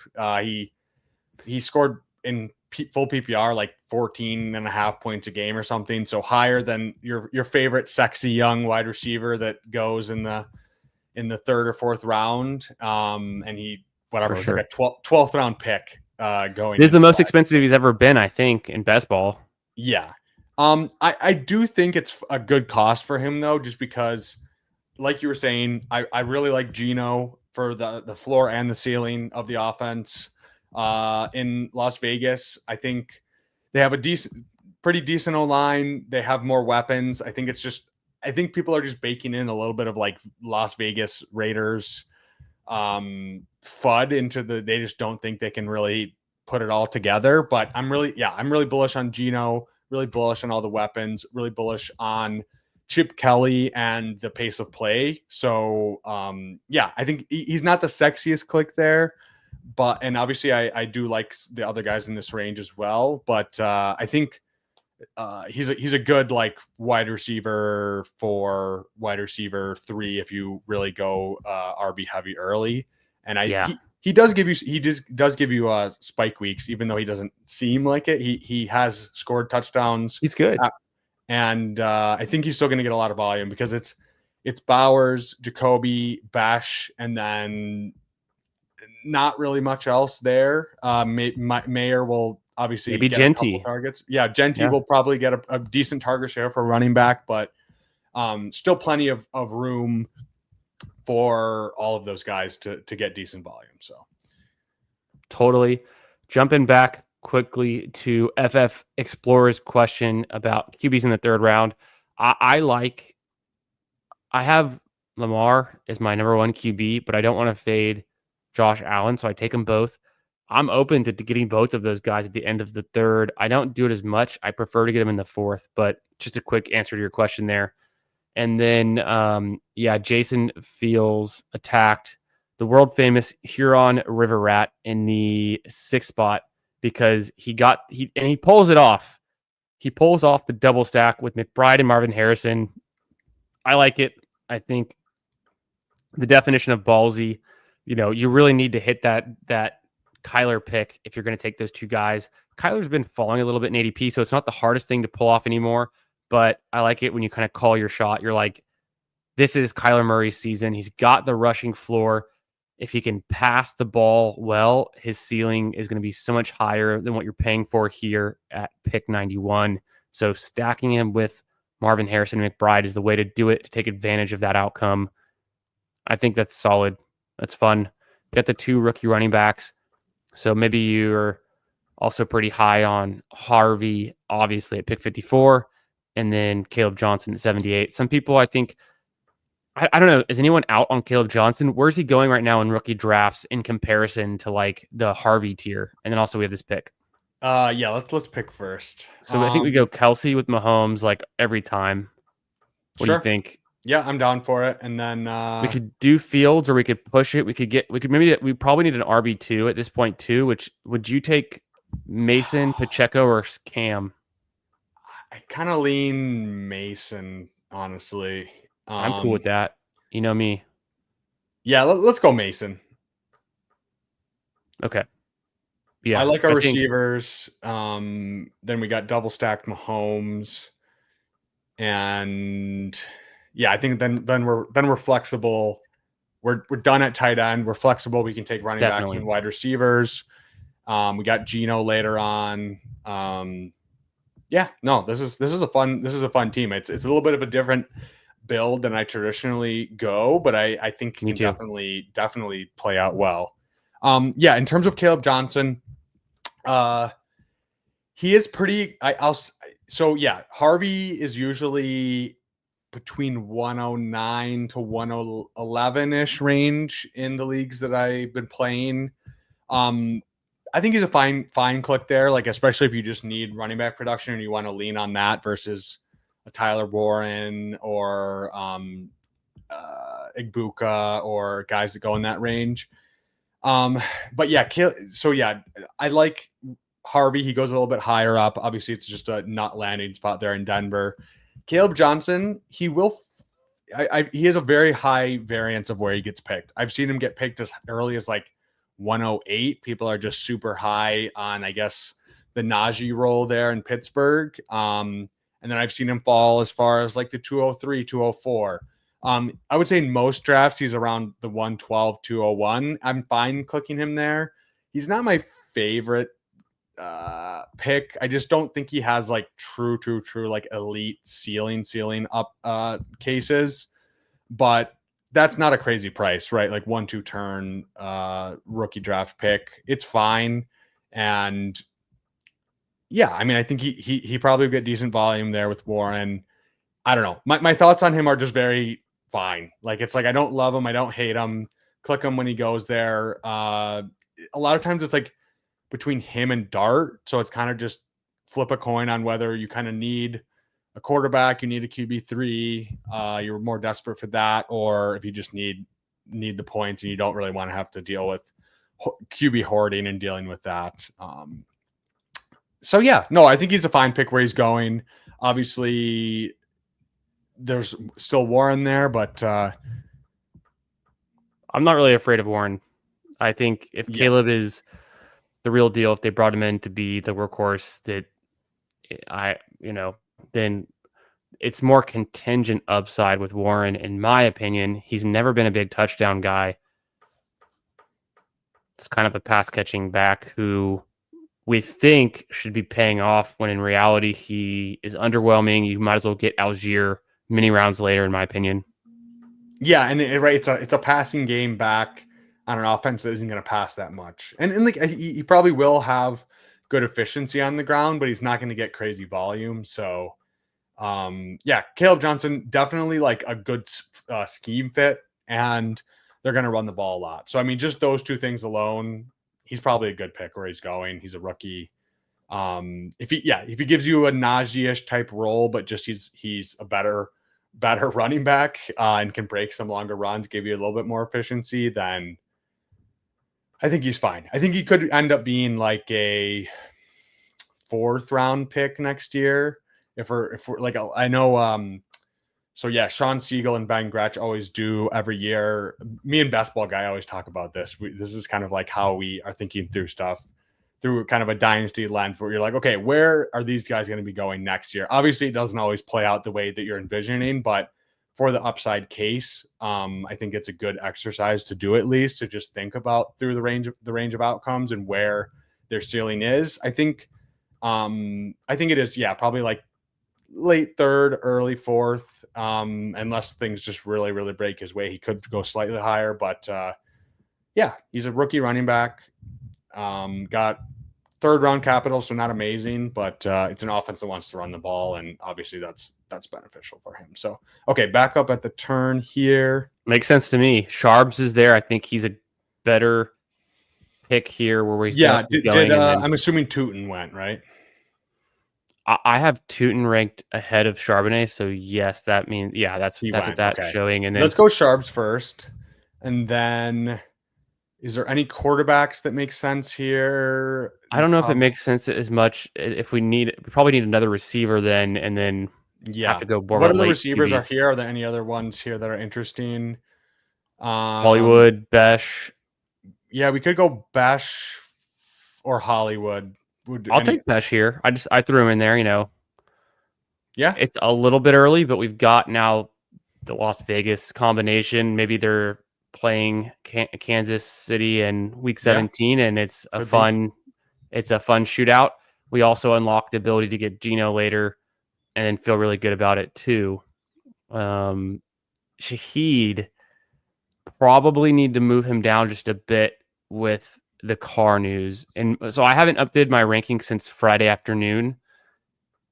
I guess that's like literally yesterday, but I'm telling you, these ADPs constantly. they're moving constantly. I downloaded sorry, I'm just gonna go take a quick bathroom break. So why don't you please go ahead. I'll tell the chat. I downloaded I downloaded ADP on Monday as I built out my tool that I use, my little Google Sheets model that shows where I rank players, my tiers. I've been sharing it on stream the last few nights, and so it's something that I built out for me to use. I'm excited about it. It helps me look at all the different players on each team, who's getting drafted, the ADPs and movements, the draft capital, and team stats. I brought all that into a spreadsheet. I have my rankings in there. I have my tiering in there. And it's been a fun exercise, but just keeping that current, because you have the Pickens going to the Cowboys. That changes, right? You got to download the newest ADP to get him on the Cowboys from the Steelers. I was hoping to update the ADP every Monday for that one. And it's looking like it's going to be at least twice a week that I'll need to update the ADPs with how much movement there already is.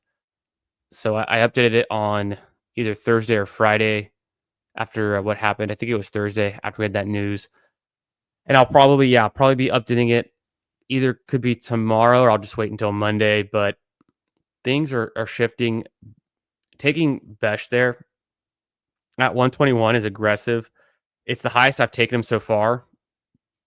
I typically like him at the end of the like around 11 range, but I think he can continue to move up the board. You can see after we took Besh, it's Shaheed, Mims, Kirk, Hollywood. So only 5 receivers going in round 11. It's a pretty flat tier. Might as well just get the guy that fits your team, what you need. I have a slight fade on Mims. I'm going to have to move Shaheed down in my ranks. I'll be a slight fade on him. I've got a big fade on Christian Kirk with the way the Texans drafted the 2 rookie wide receivers out of Iowa State, and then Hollywood Brown, a slight fade. He can work in other circumstances, maybe where we, for some reason, have Mahomes without Rice or Kelsey. This is that QB pocket, though, and a lot of the tight ends are coming off the board, too. So reaching a little bit for a wide receiver here, it can work. You can also try to push him in the same way, and then because so few receivers are going, maybe he comes back around. I think it's more unlikely that we see Besh going at pick 144 these days. I think he's going to continue to rise. A little bit of a risky pick with a 3rd round wide receiver rookie pick, but for this team, I think it works. Like I said, it could give us Kansas City correlation. We'll know soon enough. We've got it's Wednesday is the schedule, right, Bindle? So we've got 4 more days until the schedule release. Yeah, it's exciting. It's honestly, this now with all the streamers, everyone going from right January, February onwards. Everyone's just so locked in. We really get just so many different. You get the NFL draft, you get the combine. Would you go White here, Algier here? I don't really like Benson. Let's go White first. Yep. Are there any other wide receivers that we would even be entertaining at this point? I don't know. Palmer or QJ maybe, but not crazy about him. I kind of feel like we double tap running back here. And then I like that too. And then we'll push QB a little bit further, I think. I think we're thinking the same thing. Yeah, no, I like that. We think we can, right? We have 5 running backs now, right? So after that we do. So we're in a good spot all of a sudden at running back. We could be done at running back. Obviously, it's a lot of kind of like contingency type guys. So Could And add then a the, the, sixth. the but- Anchor and Jacobs is fun too. But like you said, yeah, contingent. And then we've gotten 4 in the last 5 picks.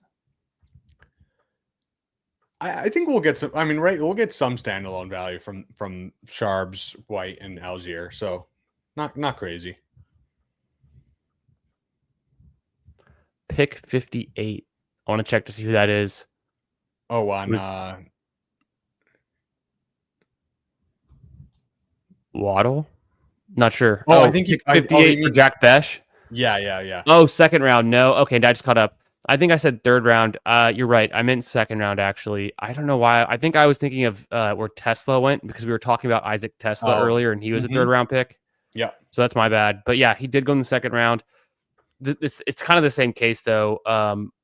One of the, and this is more of a Dynasty Bro thing, but the guys over at Fantasyland, Zach and Badaki, they do a ton of Dynasty mock drafts. And they've actually started getting into best ball content too, which is kind of interesting and really fun. They're drafting on Fast Draft, and so I hang out and sometimes in their stream and what they're going on with, and I follow a lot of their content. And they have this last, I think it's last 6 or 7 years of data around the positions QB, running back, wide receiver, tight end, and their draft capital of those that go in the first round, of those that go in the second or the third round, then the fourth and the fifth. And then the hit rate that in one of their first 3 seasons, and this is very dynasty focused, but in one of their first 3 seasons that they'll produce at, I think it's a above league average scoring.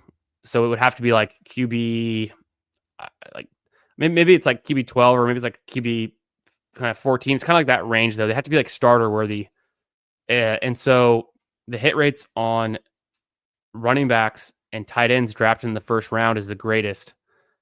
QBs and wide receivers have like bad hit rates throughout the rounds. Like it just gets worse and worse really fast in a hurry. You'll have running backs more likely to hit out of the third round than a wide receiver hitting in the second round. So that's kind of damning for a lot of these second round wide receivers. But I think, you just got to take your shots. But yeah, good catch on that. Jack Besh going in the second round. Misspoke on that one. It's a lot to ask for him to hit, but at pick 121, it's not so much draft capital. It's just the trade-off of like, you can get Drake May in that same range. Like looking back, probably 9 times out of 10, you're going to want a Drake May on your team than a Jack Besh. Yeah. No, that's fair. Yeah, it's weird. Yeah. It's just hard because I don't know. Yeah, I agree. I think definitely you want to go. May is the upside play there. So I think Besh is, I don't think he's super high ceiling, but he's so versatile, and I do like the offense. So I just think yeah, maybe not like a crazy hit, but I think he'll be solid enough, and I think he'll probably pay off that ADP. So I don't know. Maybe that's I think I would take that one back now looking back, but don't mind it. Yeah, it's a puppy. We're trying to hit on certain things. Gino going at pick 159 kind of sucks for us. We got to figure out QB now. All right, let's figure it out. Back, maybe we can Put the work in. Cam Ward is there. Yeah. Otherwise, it's tough. It's really tough. We could do Darnold. I would want to push Darnold really far, though. Yeah, we could do like a Darnold, Arroyo. We could go a Tyler Shuck. MVS would be there late. Shuck would be Juwan Johnson late. Cam Ward goes before us. So now I think we just push it. We continue to push it because everyone else is kind of full on quarterbacks. Yeah. We're the only ones hungry for it. Yeah. We don't need tight end. We need either. I kind of feel like we go receiver. I don't mind Thielen. I know it's not sexy. Anyone else receivers here that you like? I know you're a big Pat Bryant guy. I like Pat Bryant just fine. It's a little bit early. We could do Pierre. We don't, Yeah, you take whatever receiver you feel inclined to take. I don't think I think Bryant or Pierce are fine. I'm just gonna pretty much a coin flip there between Bryant and Pierce. I don't have a strong take on Pat Bryant but I like the Broncos offense. I think it's exciting. Maybe they're trying to replace Mims and maybe some of the other receivers they had to use last year, like Vele or even Franklin and Pat Bryant. They draft him. They're excited about him. He comes in. Does he get a role? Does he start, the season getting targets immediately? Otherwise, Alec Pierce, we've seen what he can do in best ball. I think that's self-evident. So we get guys who can score touchdowns and Thielen and Pierce and give us a spike week. Yeah. What do you think about like Daniel Jones? Because I've drafted him once in a puppy, I guess, but I've not been really excited to do it. I mean, you know what? It was a third quarterback, but we took him. I took him with Emo Cowboy. I think he's probably going to start more games. So it's a little bit scary because it could be just kind of like a back and forth thing with him and AR. But I don't hate it. I mean, when he plays, I think he should be fine. What else is going on? Shaheed news. It's just the Carr retirement. I mean, say what you want about Carr, but he could definitely hit some deep shots. To Shaheed specifically. I would agree that, and we talked about it earlier, as long as the QB situation is up in the air, if they're going to be benching guys, if they're going to be starting different quarterbacks in different parts in the season, that's not great for fantasy upside of the Saints players. And so I'm going to have to adjust my ranks, move Shaheed down a little bit, probably. I think Olave might be the only one, and Kamara might be the only ones that are to some extent quarterback proof. Obviously, they're not completely. You can't separate them completely from that offense, because if the Saints score 21 total touchdowns next season, in the passing game or something, like not total, but like in the passing game, that's going to really limit how you can split those up between Kamara and Olave, and then all the other ancillary pieces. So that's kind of concerning, that part of it. Maybe they run the ball a lot more than we're expecting, and Devin Neal becomes something. Yeah. So I'm trying to think, because is Darnold still on the board? If we could go Darnold, we could go. Yeah, we can backstack Darnold too with. We could go Torrey Horton, and we could do Horton. We could do MVS. A fun fact: so Steve was on the show right on Thursday. We ended up taking a late Darnold, and then we backstacked with MVS. It's Clint Kubiak is now in Seattle, and he worked with MVS in New Orleans. So there's that kind of continuity of the coaching, and then relying on MVS to be the field stretcher. DK Metcalf is now gone, so maybe he's filling in that kind of role. MVS has been a guy that can spike in weeks. Of course, he's played with Mahomes and Aaron Rodgers, and never was that prolific with some of the MVP quarterbacks seasons. But at the end of the day, there's worse picks in round 18. MVS is practically free. Could be Horton too, and then Arroyo's another way to go. We got our two elite QBs, Kelsey now aging out of eliteness, but we got our two tight ends earlier, so we don't have to take an Arroyo, but that's just another out. I'm gonna, if Darnold's there, I think we take him. Yeah, it's not sexy, but it's probably the best choice we have at this point. And then Seahawks wise, like, do we just grab one immediately and get the stack? Because we only have one pick. I think we probably go Horton. Yeah. And then we can either take Arroyo or MVS with our last pick, I think. That makes sense to me.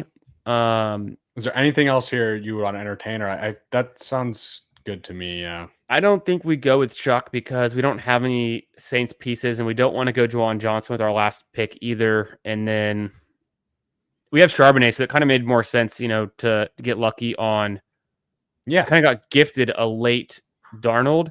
And then, come on, I mean, we saw what Darnold did. Yes, it was with the Vikings last season, but he had a good season. Obviously, they let him go, so they're not really – they think he was a product of their scheme by letting him go. That's obvious, right? They're like, we can let you go. We'll get McCarthy in here. We can replace you. It'll be better. Even though he had a good season, it faded at the end of the season, right? He had a bad run out towards the end and kind of was underwhelming for them. But I like pairing a Darnold here, super late value with where we had to take Mahomes, where Mahomes is a bit overpriced because of his name equity and his name like brand value. It's hard to get Mahomes or a Burrow at a really logical price for pocket passing QBs with limited rushing upside. Yeah, I mean, yeah, everything you said about Darnold is true. I do think there is a case where they're very run heavy. I think that's what they want to do. And then kind of scheming up a lot of play action and obviously the O-line isn't the greatest, but you can squint and you can see it with that, like you said, with Kubiak and kind of that scheme fitting well with Darnold. So yeah, we got kind of boxed into it, but you know, we're drafting like we're right. And I think, yeah, we can take a shot on another Seattle guy here at the very end and hope for the best and just whatever we get. Darnold throwing 2 touchdowns to Torrey Horton, who he fell to the 5th round, but I know a lot of people that I respect were excited about his profile. So I'm excited too. I'm excited about him. Yeah, for sure. Yeah. So, I mean, whatever. I mean, if Cooper Kupp, right, he's been injured pretty much every year. If he is kind of fading down the stretch, maybe Horton is the guy that benefits from that. So that's an interesting thought too. I hadn't really connected the, what if Cooper Kupp can't play as many snaps? What if he's not healthy? There's going to be targets up for grab. DK is vacated a big, chunk of what used to be there. It's a completely different quarterback, different coaching staff. So a lot changing there. A rookie could easily step up and earn a role, right? Yeah. I mean, obviously 5th round capital isn't super inspiring, but crazier things have happened. So I'd be tempted to go MVS or Arroyo. I'm open to both. I just said because we don't need a tight end, and I don't know how Arroyo could ever score more than Kittle or Kelsey in a given week. Yeah, honestly, I agree. And then, do we need any running backs? I feel like we're good with those 5, but let's take another look at the list. Yeah, let's see. I like Hunter. Me too. I like Hunter. Like Taj Brooks is interesting. Yeah. Do we feel the need to tack on the other Seattle piece, or do we just want to go Brashard Smith? Considering we have 8 receivers, maybe we just take Brashard Smith. What do you think? Let's go Brashard Smith. That's another KC piece, upside, maybe in the Jerick McKinnon role there, which we have seen be super fruitful. He's a good pass catcher. I think that makes more sense. We have one guy in Torrey Horton, and at least we have hopefully if Darnold is playing in week 17, then Horton is coming on down the stretch there. So 100%. Yeah. Let's do a quick recap of this one, and then Bindles, are you down for one more 20-second puppy before we call it a night? Yeah, I think I should be, unless I get a ping from the girlfriend that I have to go pick her up. I should be good. So awesome. And again, guys, appreciate you all being here.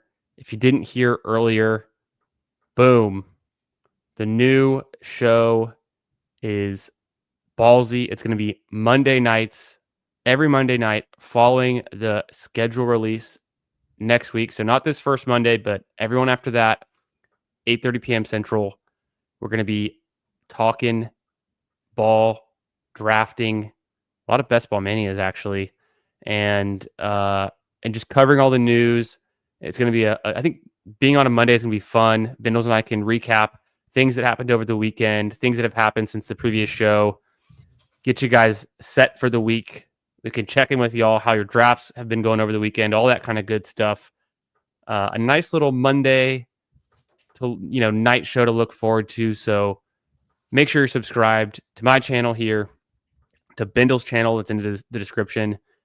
If you're new, I know a lot of y'all are familiar faces in here drafting with us, and we appreciate you being here, showing support. And this is episode 0. This is just a little preview. We just wanted to show you guys what we got cooking up, and there's plenty more to come. Episode 1 is going to be May 19th, so be there for it. And we're going to recap this team in 30 seconds and jump into another 20-second puppy. So stay tuned. Get ready to cue it up. Bindles, do you want to give us the world's fastest team review? Yes, sir. We got Patty the Batty Mahomes. We got Sam Darnold stacked up with Torrey Horton.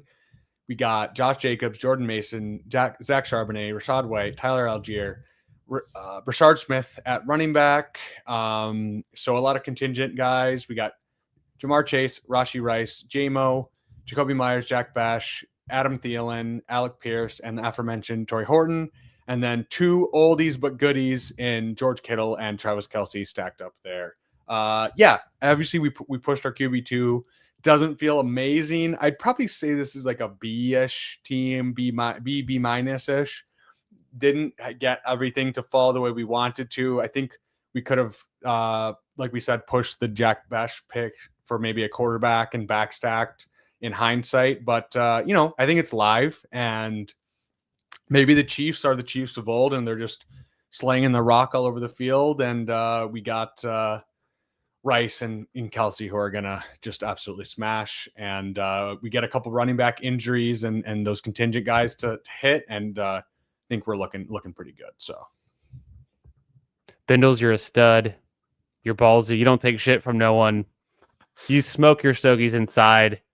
And great team review. Appreciate that. I would agree. It's kind of a... Remember when we were building super teams during the big board? And I was kind of trying to explain how, to me, a super team is in that top quintile. So like a top 20% team. I think this is just below that, into that second tier of like a 6, like a, if you're thinking like, a team that's in the 80th to 100th percentile, like how good it is to draft.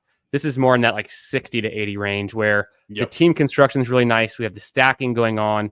We didn't spend too much at QB. We a little bit overspent at tight end, but stopped at 2, and we made it work. If we would have gotten the Geno stack, I think we would have felt a little bit better, but we pulled it off. We landed it. Overall, fun one. Let's get into another 20-second puppy. If you guys can hear my voice, I've probably already entered it because I'm about to get into it in 5, 4, 20 seconds, 3, 2, 1. Let's do it. Waiting on 10. Let's get it. Golf clap. People are... Little Miss Brady was asking in the chat about how you feel about Milrow. Do you want... Yeah, I'll hand it off to you first, and then I'll give you my overarching. Yeah, just a quick one. If you followed college football and you saw what Milrow did against Georgia, Exhibit A, right? He does it on the ground. He can get the rushing touchdowns. He can carry the team on his back. If he gets a start in Seattle, I don't know how to comp him. I don't know that I would say who his comp would be in a current NFL as a current NFL QB, but he could be really good for fantasy. So no doubt. And we know they're not crazy about Sam Darnold. Sam Darnold's on his 5th team. So he's been benched before. Wouldn't put it past them. I think it's a little bit risky, though. I will say at this point in the offseason, it's a little risky to, if it's a 3 QB build still, I mean, it's fine, but just the dead roster spot aspect of it. Maybe you want to gamble now. Maybe in the future we find out that Darnold is injured or just underwhelming and they're thinking about benching him right out the gate, which I think is highly unlikely right now. But if anything could happen, it's only May 10th, then we might be drafting Milrow in a crazy high spot. Who knows, right? Yeah, I mean, for that team we just drafted, Darnold's starting the whole year and he's doing well enough. Yes. But in other realities across the multiverse, it's exactly. Yeah, I mean, like you said, the second he steps on the field, he's going to score points, just based on his rushing. Kind of Justin Fields-esque, I guess, would be my I mean, obviously Justin Fields is way better prospect, but yeah, he's going to run a lot. I think the offense, they want to run the ball, and it could be could be a good setup there. In Dynasty, yeah, he goes like late second round. So if it's just you get him if he starts, and at the end of the year and then moving into next year, he's either the presumed starter or in some sort of QB competition, then it's interesting enough. So yeah, I mean, it's kind of a just like gamble to take him in Dynasty. I wouldn't be taking him right now in best ball until we get further news. I love Gibbs. I'm going to take Gibbs at 7. You agree? Yeah, let's do it. I like how explosive Gibbs is, how efficient he is. I actually have Gibbs right now ranked ahead of Bijan, and it stems from the fact that the Lions are such a better team than the Falcons. Second point would be they've got Jared Goff, and he's consistent for them. He know what to expect. With the Falcons, there's a risk that they roll out Penix Jr., who I also think can be good, but that he's just not living up to the NFL expectation. Maybe they bench him for Kirk Cousins. Maybe that's better for the Falcons offense. So there's a little bit of more things that could go wrong just in my mind right off the bat with the Falcons. And then the other part is I don't know how many more touches Bijan can possibly get if he hasn't already hit his career high in touches per season, where Gibbs can easily get more touches. And with his level of efficiency, that unlocks an incredibly high ceiling. So for whatever reason, maybe it's the same kind of contingent play where it's like Montgomery goes down or they just use Montgomery less. Gibbs gets a few more of those touchdowns. It's like the Gibbs ceiling to me is running back one overall. Yeah. Obviously, Bijan could be that, but it's more volume based for Bijan. And I love Bijan. He's one of my horns, but still, I got to think Gibbs is in a better situation. Yeah, that's nice to get him at that pick 7 there. That's pretty fun to have him fall. And yeah, I'm a Lions fan. I love Gibbs. Good to take him there. Shout out to Gerardo DFS. Appreciate you being here, my man. Thanks for coming out and drafting with us. You got in the room, you did it. You're here. Let's get ballsy. You want to go Lad or Achane? I kind of way. I kind of like Achane, honestly. I need to get more Achane exposure. I'm happy to do it. And I have seen, it's not like a unique start. I've seen a lot of Gibbs Achane, but it's an exciting one for sure. I'm a little bit afraid of the Dolphins. I have a slight fade across the board on all the Dolphins. And maybe it stems from just not believing in Tua or maybe his injury history. Sure. Or just feeling underwhelmed by Tyreek and Waddle last year after many years of them being incredible for fantasy points. Yeah, I definitely think it's a little scary, but and Achane wasn't great when Tua was out. But I mean, yeah, drafting we're right. If Tua is playing, Achane was scoring over 20 points a game in full PPR. So obviously a little bit less in PPR, in half PPR, but yeah, the ceilings on both of those guys, Gibbs and Achane, are pretty crazy. Super efficient guys. Yep. If the Miami O-line is just not worst in the league, they're just 20th best, I think that will do a lot for Achane's rushing efficiency. I don't think Achane is just all of a sudden just not an efficient runner. I think it was very much tied to the O-line was just so bad. And then obviously Tua being out and having those backup quarterbacks just completely sinking the offense. I think Achane is a good mix of kind of floor and ceiling outside of just a complete catastrophic Tua injury. He's going to get volume. They didn't bring in anyone that's just going to take away a ton of work. He's going to get it receiving work. And then I still think he has the efficiency in his bag as well. So I still like Achane there. I like Lad too. 50-50 shot there, but I think it's fun to go 2 RB start with 2 guys with elite ceilings, and we can see how we can build out this team from there. So love it. Makes sense to me. You've sold me a little bit more on Achane. I'm willing to up my exposure with this next pick. We're obviously looking at wide receiver. I would be leaning McLaurin. I'd be avoiding Hill, but I mean, it's a lot of draft capital with the Dolphins. It's a huge bet on the Dolphins there if you do take Hill. Would you rather go Hill or T-Mac for any reason than McLaurin? I kind of like T-Mac better, but that's okay. We can go McLaurin. Okay. That's fine. With ADP value, we can take it. Good offense. So yeah, fine with McLaurin as our first receiver. I think you have a good point about T-Mac there. You know, McLaurin had his career best season last year with Jaden Daniels. That should continue going forward. They bring in Debo. Maybe it's not the biggest threat to his targets, but maybe there's the touchdown regression. A lot of his fantasy points were touchdown based last year, which is great for this format, but at the same time, it's a bit risky. I guess it could be overly cautious to be like, well, maybe he won't do that again. But I think we're all pretty high on Jaden Daniels, so maybe he will do it again. 16 touchdowns and I guess it was 18 games, but it was 13 in the regular season, 3 in the playoffs. So that would have been, 19, maybe 19 games, I guess, 16 and 19 games. Yeah, it's just basically a bet on Jaden Daniels. You're just like, okay, Jaden Daniels is absolutely elite. He's only going to get better going into year 2. Who's going to be the beneficiary of that? Terry McLaurin.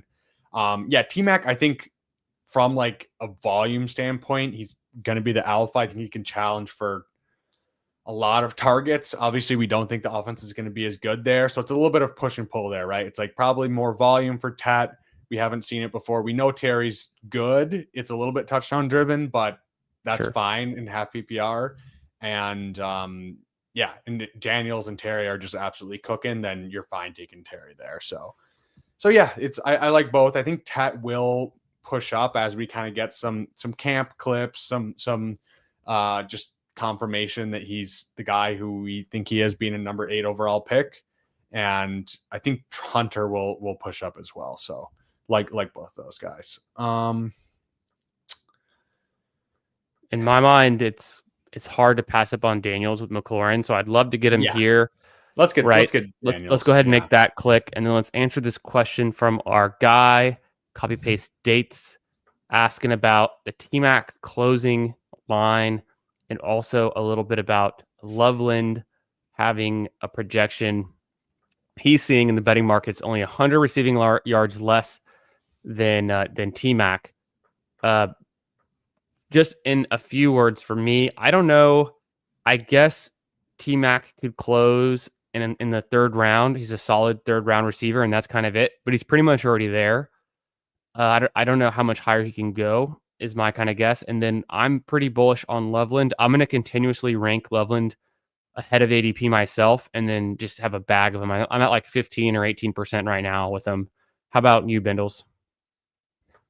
Yeah, I think I agree on T-Mac. I think he could move he's basically already here, maybe a few spots up in ADP, but he's about there. So fine clicking him there. Like I was just making the case for him versus McLaurin. I think it's a reasonable one way or the other.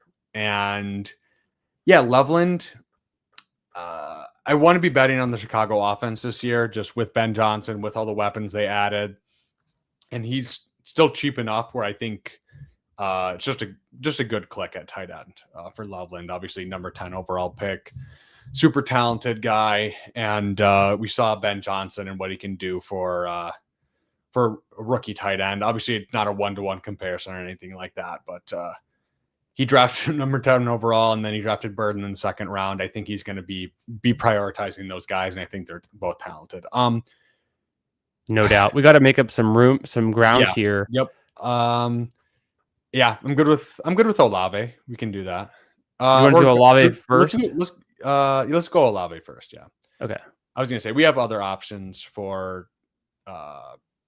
We already have the Daniels, McLaurin. Yeah, we've got Daniels, so we're feeling pretty good. I mean, in a lot of, and I guess shout out to Ohio State. Got the wide receiver room cooking with those guys.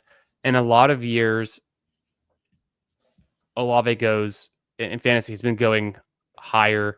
We take him there ahead of ADP. We didn't want to get completely locked out at the wide receiver position. We skipped on a lot of really interesting talent and from running back wise. I haven't been clicking Harvey in this range, but obviously people are excited about him. What from a dynasty rookie draft perspective, where have you seen Harvey move in the last 2 weeks even? Yeah, I see a lot of people click him at like 109-ish, which I think is fair. Like, obviously, I think I would probably like to click him a little bit later than that. But I mean, Yeah. second round pick. There's a lot. We saw Javante get a ton of volume in the receiving game, and he couldn't really do anything with it. But if we think Harvey can, I think it's a good click in this range. I think he definitely could pay this off, and I'm fine clicking him in rookie drafts as well. It's that back end of the first is just really choose your own adventure of what your needs are. Kind of just if you have a take on one guy or the other. I'm definitely taking Igbuka and Loveland over him, but once you get to Warren, him, and Caleb Johnson, Jackson Dart, like you can go either way there. I think we go receiver here. Do you have I'm fine with Jennings or Golden. I would lean Golden. We could do Jennings though. What do you think? Yeah, let's go Jennings. Okay. My I'm heart wanted to go Travion there just because it seems like it could be a smash pick, right? yeah, But we've double anchored down with the running back. So in this one, we maybe didn't get so lucky that the draft is going our way, where taking the two running backs early and we kind of like easily fight our way out of it. We've kind of, I would say, we're struggling to keep our head above water at receiver getting out of this one. yeah, Anytime you have Daniels and McLaurin, though, I think you're live. And then these two running backs still. So there's still time to save this receiver room. It's not too late. It just kind of feels tough when you have to pass on, all of the running backs that go in rounds 5 and 6. Yeah, I think in a vacuum, I definitely prefer Travion. I think you can make a case for him next to Harvey there, where Harvey went. But yeah, I just don't think we can afford the extra running back click there with this build, like you said. So I think we can still recover. There's I like some of these guys in the next couple rounds here, and I think we'll be fine. We can still get 5 probably here, depending on what falls to us. And maybe we go 8 receivers. Feels like it. Yeah. Yeah. Shout out to James Young coming in. Hope you're having a great night, my man. Thanks for checking out the stream. We're going to make this pick. And for anyone who wasn't here earlier, we're announcing a new show Bindles and I are doing on Monday nights starting after the NFL draft. So stay tuned. We'll drop more promos in a minute. We could do Myers again, or do you want to go somewhere else? Let's go Reed. Yeah, we've been skipping out on Reed.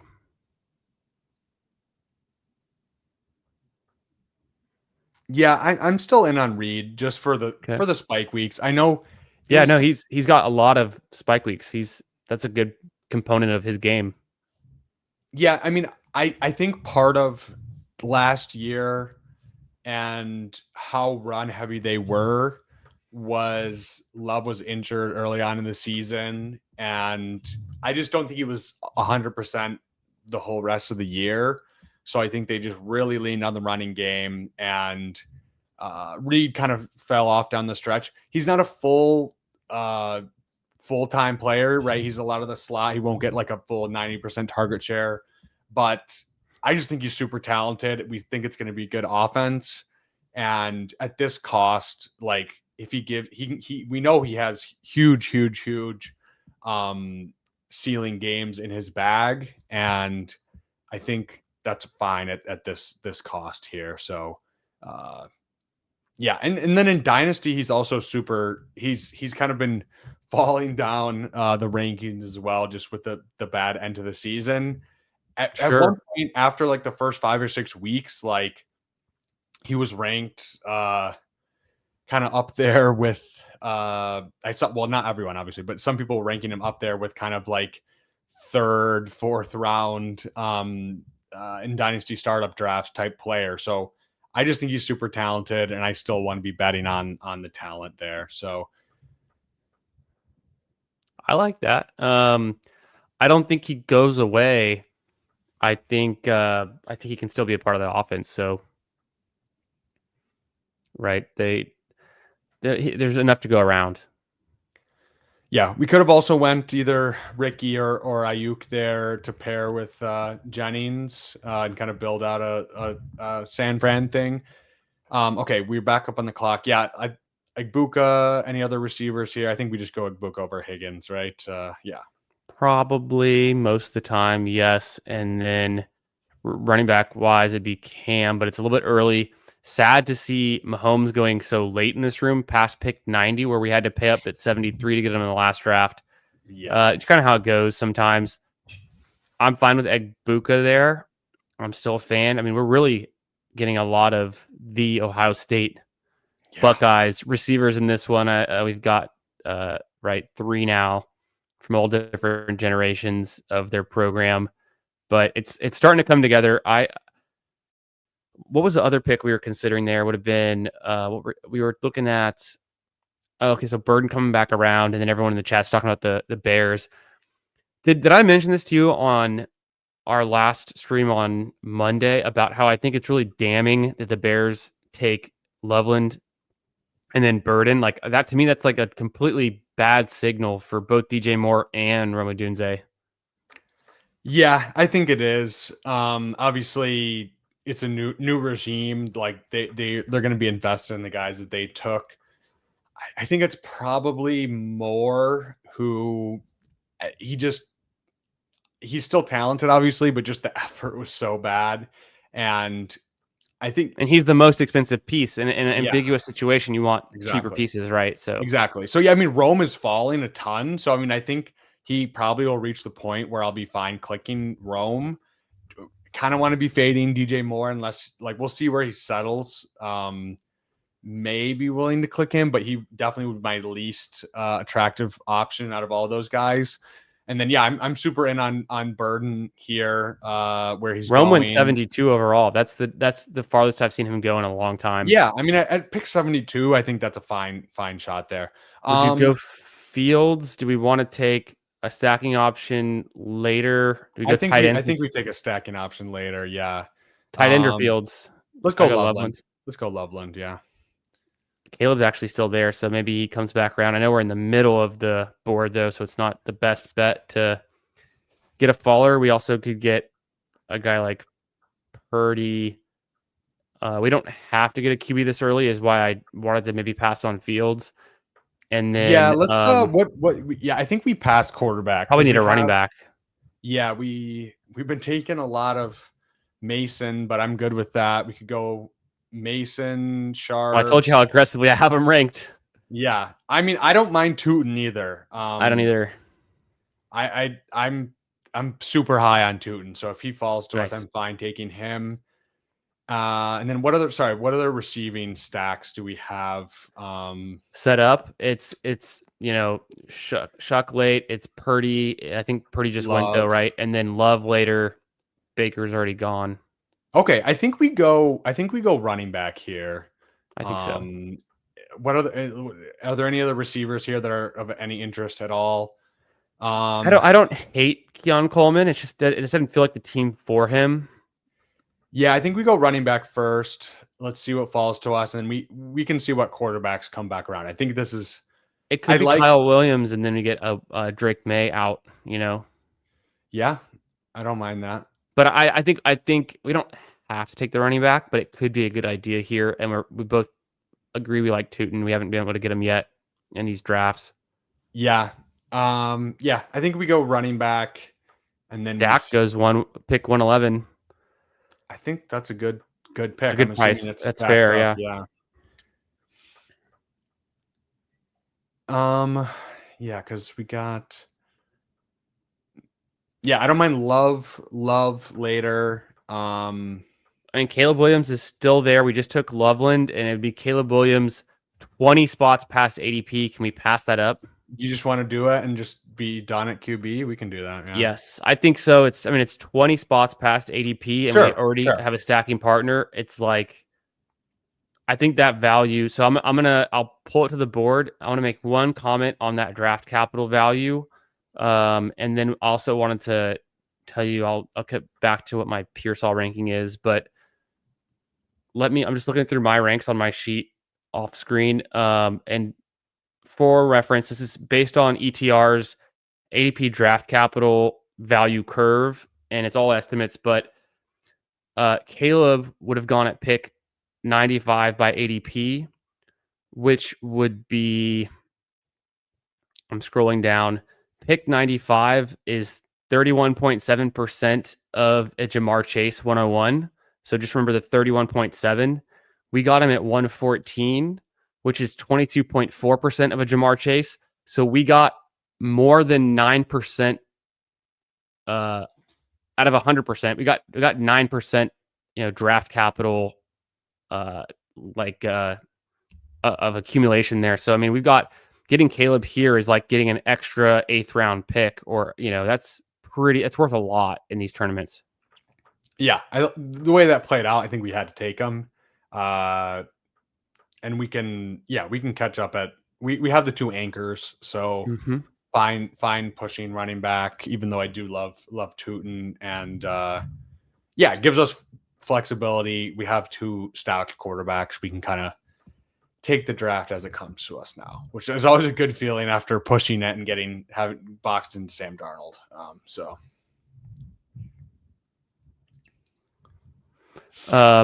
What's up, Raphael? How you doing tonight, my man? Yeah, I don't know. Because you're right. Burden did fall a little bit. Bird went after Jaden Higgins, and not everyone probably had that on their boards, and we probably didn't from a fantasy perspective. Obviously we don't need quarterback. We need to go running back. I was gonna say that's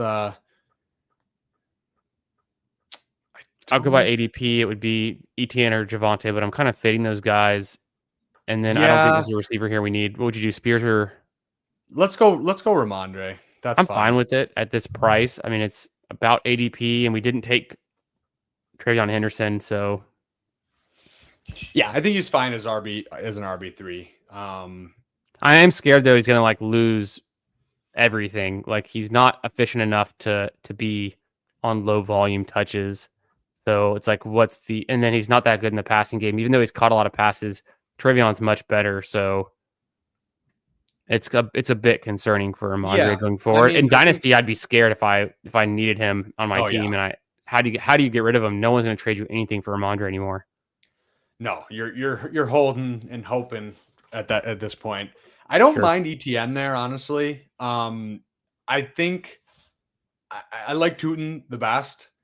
Yeah. But I think if anyone's getting phased out, it's Tank Bigsby. I just think I just don't think there's anything that really stands out about his game. I still think ETN could, in that Liam Cohen offense, give you some decent production along with Tootin. I think Tootin will come on stronger at the end of the season, but I think it's probably between those 2. And then I think Tank is the odd man out there. So let's see. We don't, obviously it'd be crazy to go 3 QB here, but we could continue with Tucker Kraft, and that way we're building out around our Packers bet. Although, and then maybe we could be done at 2 tight ends.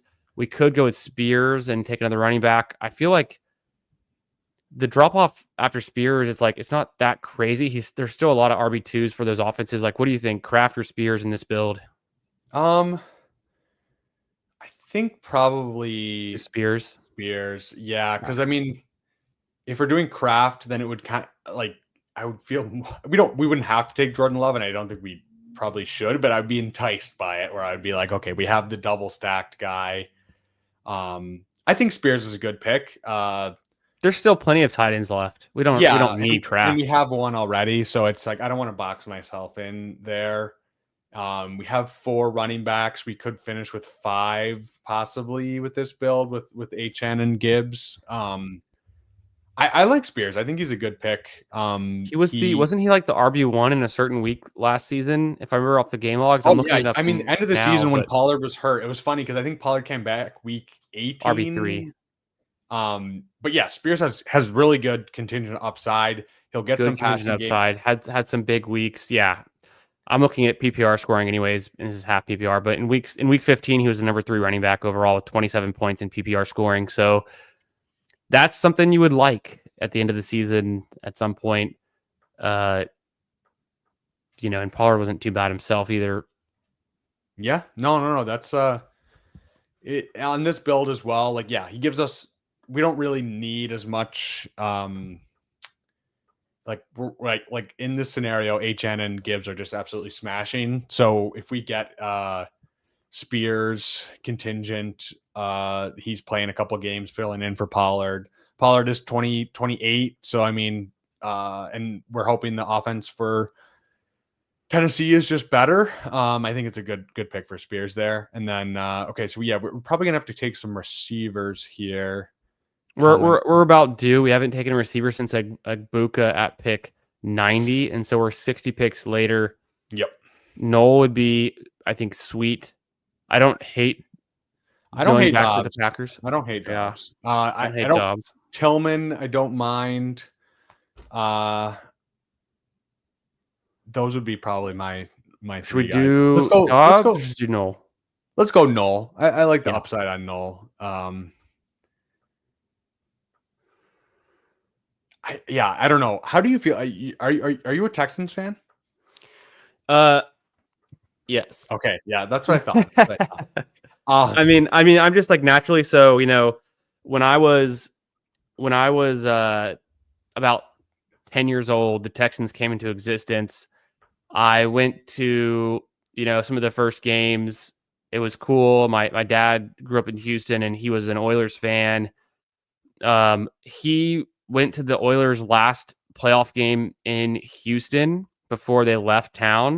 Wow. And then he and I went to the first Texans playoff game they ever had in their entire history. It was J.J. Watt. They played the Bengals. They destroyed them at home. It was a great game. And so we had a kind of like a completing the circle of our Houston football fandom. So I've just been a lifelong Houston football fan through my dad already being a fan. And then when the Texans came along, I was like, that's my team. Cause I mean, that's what happens when you're 10 and a new team starts up in your city. You're in. So I'm in. I try not to let my homerism get the best of my fantasy takes, but I did mention earlier in the stream, I had 59 Nico Collins teams last season in Best Ball Mania. It worked until it didn't, but I won't get overexposed again. But at the same time, it's like, I don't want to be too much of a homer on the Texans. But I do I go to the training camp. I usually get some nice passes with my friends will hook me up. Nice. They usually get it through their work or something, and then they'll bring me along. And so I've been. Yeah, we'll talk more about that later. But this pick, Dobbs is still there. Should we grab him or go Eckler? Let's go Dobbs. I think with this team, I know Dobbs isn't sexy, but oh wait, you're going Ertz? I threw in Ertz because I don't think he makes it back around. Okay, that's fine. And it helps us kind of balance out the veteran, the rookie. We get the double stack with our quarterback that we invested so much in. And there's really, after Ertz, there's no other pass catchers you want on the Commanders right now. Okay, that's fine. I mean, yeah, there's not that much of a difference between Dobbs and some of these other guys. So we can. I felt good with the 6 we have, and it's like, Dobbs would have been nice there, and it's a little tiny bit of a value, but it's not that much of a value to be like we have to snatch him up. And then our receiver room we started slow, but it's feeling decent right now. Yeah, I think we can tack on a couple more. Let's see. Yeah, we're done at quarterback. We can probably go 1 or 2 more running backs, 1 or 2 more receivers, and then if we want to tack on, I'm fine with these 2 tight ends unless it just kind of plays out. We got both of them stacked with our QBs, and so it's like that's ideal in a way. Yeah, absolutely. Let it play out. My only other comment I was going to make before the pick was, this hat is the official draft hat from 2023, and I bought it before the draft. I was hopeful they'd take a quarterback. They get Stroud. They trade up for Will Anderson. Both Will Anderson and Stroud had got this exact hat handed to them, and the jersey and everything. So I was like, that was a fun time for me in 2023 when the draft happened. I was on vacation in Florida at the time. It was all good things, but then I went to training camp that summer, and I was kind of behind the scenes, and I was sitting behind like all the media guys, and everyone was buzzing about Nico Collins, and it was Nico Collins' breakout season that year. And so, Nice. not that I like, and Tank Dell, everyone was high on Tank Dell too, but let's make this pick. It could be a running back or wide receiver. Let's see here. You want to go Roshan, or is that weird with Caleb? No, I think it's fine. Okay. He kind of feels all right. He's been rising up the board, so I don't feel terrible in the 15th round. It's so late. We did need a running back. We've now got, I don't think we have an actual receiver with Caleb, but now we've got a pass catching running back to some extent. Maybe he has that role. And then, of course, Loveland. So it feels fine, right? And then we need Jaden Daniels to score every week, and Caleb's going to hit the lineup 2 or 3 times the entire season. I'd be happy. Yep. No, that makes perfect sense. Correlated guy there. Right now, if it's him and Swift, I think it's a good price for Roshan, unless they bring someone else in. Yeah, I'm not really taking Lane because we don't know who the wide receiver. It could be Noah Brown just as easily. Yep. 100%. Unfortunately, but I'm hearing some interesting things about Lane. I thought I was hearing the beat was strong on him, but then I was I've been getting a reality check on that. I think it was just some fans who were high on him and not really the actual full beat being as sold, that he easily could end up being like a depth piece, wide receiver 5, or like a special teamer. So, okay. Yeah, no, I'm not super in on him at all. Okay, let's see. Yeah, I love that, Joshua. I think it's a good call. And then Joshua, did you change your profile pic on YouTube, or is this a different Joshua? I think it's the same Joshua. But yeah, what's that? Oh, just his profile pic. Sorry, go, keep going. Oh, it must be. Is that? I can't even see it so small. I think it's a Pickens. I think it's a Pickens. I think it's his yeah, he did change it because he had the Cowboys earlier, and then so he's got it updated. Very nice. 5-6-2. We need a receiver at this point, right? Yeah, I don't mind Keenan Allen here, honestly. Ooh, I know it's. Does he retire though? Yet. I mean, I don't think so. What other receivers here are not a here? lot? Michael Wilson kind of has a sure job at least. Yeah, I'll go Keenan though. I'm not totally out. I just haven't been drafting him. I'm afraid he could retire, but it's a puppy. We don't have to have him hit the lineup either. It could work. I feel like with Igbuka, Noel, he could be a little bit of a chaperone if he does sign. Any ideal landing spots in your mind? Because it doesn't seem like they need him back in Los Angeles with the Chargers. They drafted with Harris and then that's a brought good in question. Mike Will. I haven't really thought about it. To be completely no idea honest. where he lands. What if he lands in Washington? That would be sweet. So yeah, I mean this late, you're just hoping he signs and gives you. You're hoping he plays. I mean, he was fine last year, honestly. He was scoring. Obviously it was a terrible situation, but yeah, I don't know. Michael Wilson, DeAndre Hopkins, the guys here at this range are long shots to really do anything anyways. I still think Keenan was good last year. So Keenan's like a touchdown upside. He's kind of like an Adam Thielen at this point. Yeah, I mean, whatever. We'll see. I mean, maybe there's an injury. Maybe he probably just doesn't want to have to do the whole offseason thing.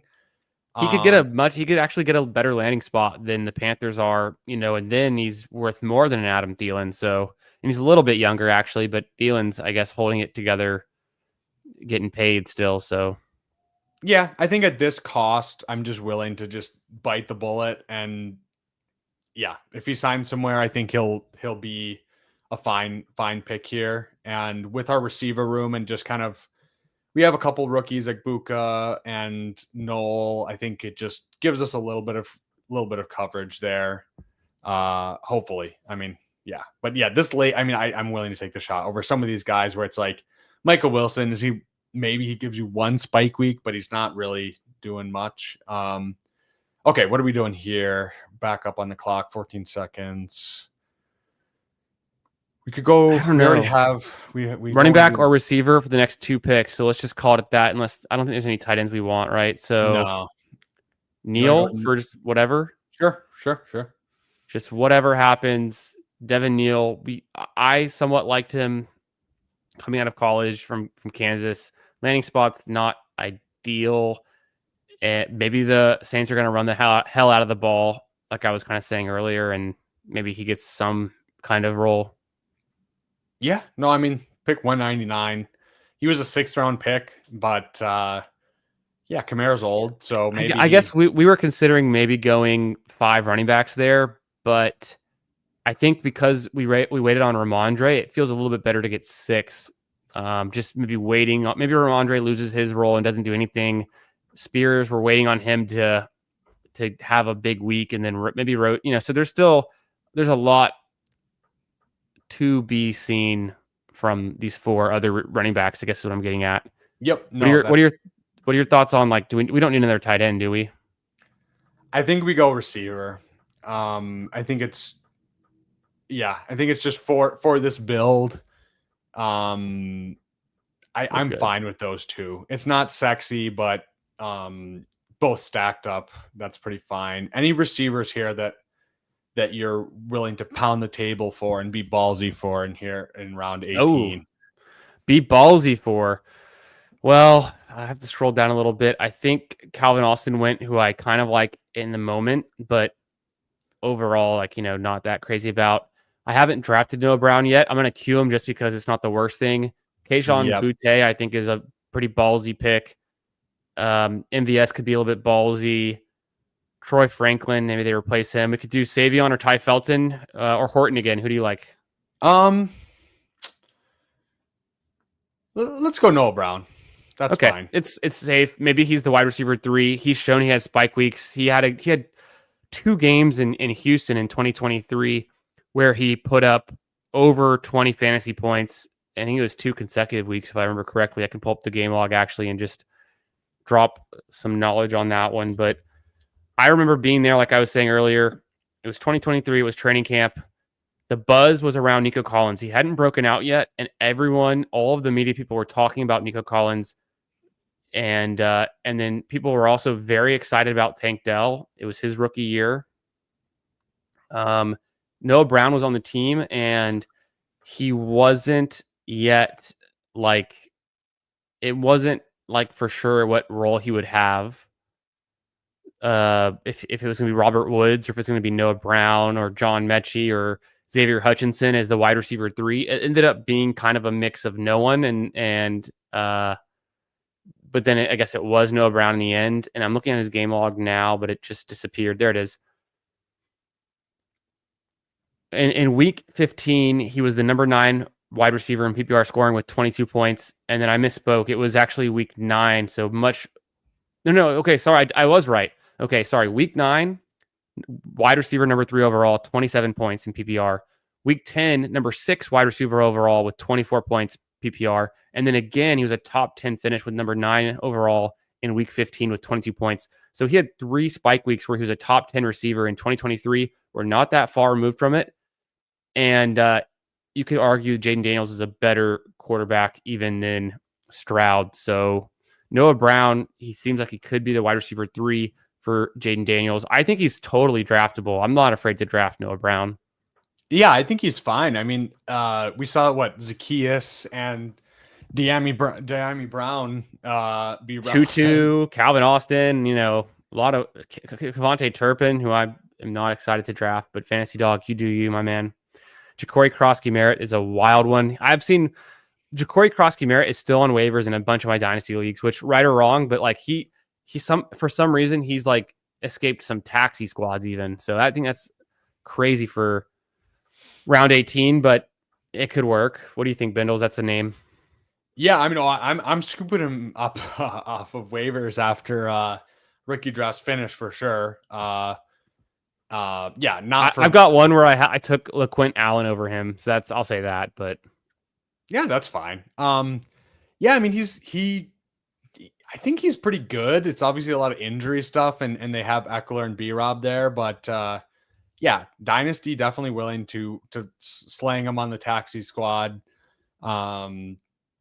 Yeah, right now, well, I'll just go through quickly. Yeah, I think right now for Dynasty, there's a lot of guys. I'm a big backup quarterback hoarder. That's a callback to last night. I joined your stream right after mine, right when you were helping someone understand that was new to your chat that why you're calling Luther Bird and Jamar Chase. That was a funny moment. What up, Love BBG? BBG, great guy.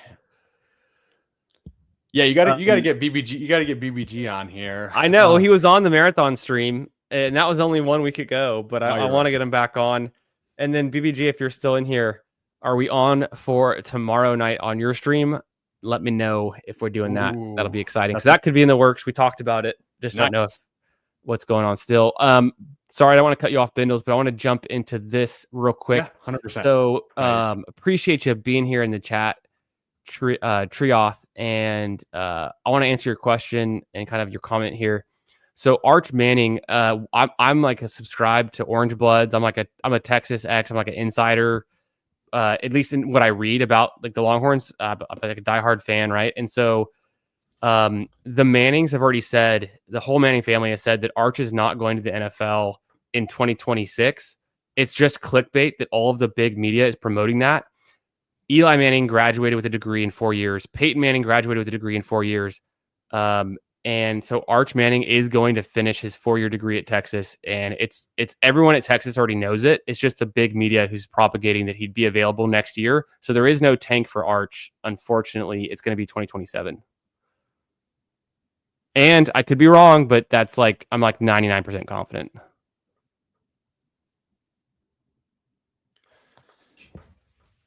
Let's see. Oh, let's look at also with Gerardo DFS team. And also, if you guys made it this far, if you're new to the channel, boom, Ballsy coming soon, Monday nights. Make sure you're subscribed here to my channel and Bindles as well, because it's not going to be on my stream every time. We're going to potentially simulcast it or hop back and forth. We're going to figure out all the logistics. We're going to get our overlays cleaned up, and my ability to figure out how to put an overlay on fixed by the time we go live in about that was me. I was pushing for it. That's okay. I love it because look, we made it work. It's looking good now, isn't it? Yeah, I think real good. But make sure you guys are subscribed and then check out all of our stuff. The question was Gerardo's team. Let's do our team again. I'll let Bindles do the world's fastest team review of ours, and then I'll take on Gerardo's next. Sure. So yeah, we got elite quarterback in Jaden Daniels stacked up with McLaurin and Zach Ertz. We got Caleb stacked up with Loveland. So 2 tight ends and 2 quarterbacks stacked up. We got Gibbs, 8chan, elite ceilings there, young, explosive, sexy running backs. Ramondre Stevenson, Ty J. Spears, Roshan Johnson with the Bears, and then Devin Neal at running back. Wide receiver, like we said, Terry McLaurin stacked up. Chris Olave, Juwan Jennings, Jaden Reed, Emeka Egbuka, and Jalen Knoll, two rookies. And then Keenan Allen and Noah Brown to close us out. And like I said before, Colston Loveland and Zach Ertz both stacked up. Yeah, I like this team. We got our stacks. We got our, we got our 6 running backs. The Caleb value is insane. Yeah, I know he's fallen before, and QBs tend to fall, but that's probably one of the best Caleb values I've gotten that I can think of recently. Yeah, I think this is I think this has a chance to be a really, really, really good team. If Daniels is cooking, if Daniels and Caleb are cooking, and then we get it's a perfectly cromulent wide receiver room. I think if Olave is a value, if we get kind of Jennings, Reed giving us spike weeks when we need it in good offenses, and then those two anchor early running backs that we got should be carrying us, and then the stacked tight end quarterback combo in the playoffs could play out very nicely along with Terry. So yeah, I think this is a really strong team, live team. Yeah, I'd say probably like a B plus. Borderline elite, but maybe in between tier 1 and tier 2 if there's 5 tiers of teams. I think it's right definitely live to advance, and it's definitely going to be a fun one to follow. I think it's right there at the border, I would say, yeah. Let's jump into Gerardo's team. Love that he's got the Mohawk going. He's built a hyper fragile with the 3-4-9-2. I like it. Get extreme. Davis Maddock dropped a video today. Bindles, have you checked that out yet? Yeah, I did. Yep. The Get Extreme and his I think he was drafting it was a 0 RB one team in that one, right? Was his kind of take. I had it on, I was watching it, and I was multitasking, but I liked the sentiment. Anytime there's best ball strategy from some of our favorite creators and sites and people, I always like to keep tabs on kind of like what everyone's thinking and just to stay in with the meta because it's something we can all talk about too. So absolutely, always fun. Okay, so 3 QBs and it's pretty risky. It's Drake May. We all feel good about strong. Dart eventually could start by the end of the season. I asked Steve on stream Thursday night, is this a Drake May, Jacoby Brissett situation in 2025 with Dart and Russell Wilson? He said no. He expects Russell Wilson to start more games than Brissett did. So maybe if May has a late bye week, you could be fine. I think it's a little risky with Jones, who is fighting for the job, that you could be stuck with one starting quarterback for a few weeks or more. But other than that, I mean, if you're going to take 3 QBs in this part of the season that we don't know, maybe Dart is the day one starter by the time the season starts. It's May 10th. And then same thing with Daniel Jones. He could be the day one starter. That's my only comment there. The Bijan, Hampton, and Chuba and Caleb Johnson, that's a pretty fun, hyper fragile. I like how that looks. No downside there. I think that's all upside. So I like that's interesting the way you built that one. You got Higgins, Garrett Wilson, and Debo. Pretty standard stuff for those receivers. The down stack, Pittman. That I will say that's the thing about the Colts. They're easy to back stack. The devil's advocate of that is because their passing offense sucks is why they're easy to back stack. And it's like, do you actually want those receivers? I think Downs is good. I don't hate Pittman, and I think Pittman, if he's healthy without the back injury, like is a great value. Probably one of the better values on the board. And then Downs, they really just need more passing volume. So I hope they can get it. And this team would start to hit McMillan, Palmer, Wandale, Matt Collins. So you get a little stack there with Matt Collins. You know, he proved that he could hit touchdowns for the Bills last season. So maybe he does that in New England. But there's a lot. It's a pretty ambiguous receiving group for New England. So take a stab, get to Tyler Warren and Hunter Henry with the stack. Oh, double stack. So there's the stacked again. And then I see how Wandale fits in too.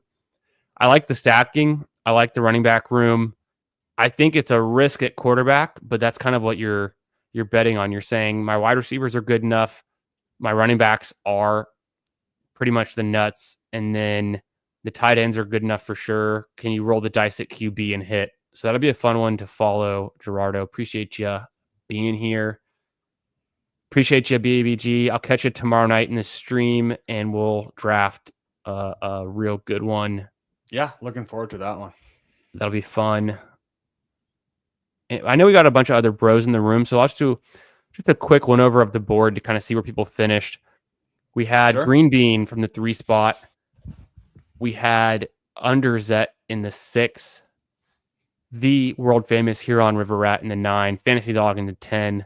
A lot of bros in here. Appreciate y'all coming out and supporting the stream. I hope you're hyped for Monday nights. We did our best to hype it up, get some anticipation built at the beginning of the stream. If you didn't see the beginning of the stream, go rewind at the end and catch the beginning. It's the grand announcement. I'm probably going to clip it and shoot it out, tweet it tomorrow for fun. Yeah. But more to come. I'm excited to be here with Bindles, and we're going to be just drafting all summer, talking ball, figuring out what's going on in the news, how we're adjusting the ranks, all that kind of fun stuff.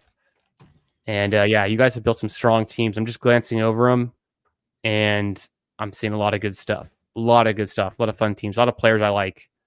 Oh, Bendels, one thing I wanted to mention, we talked about Pearsall earlier. Sure.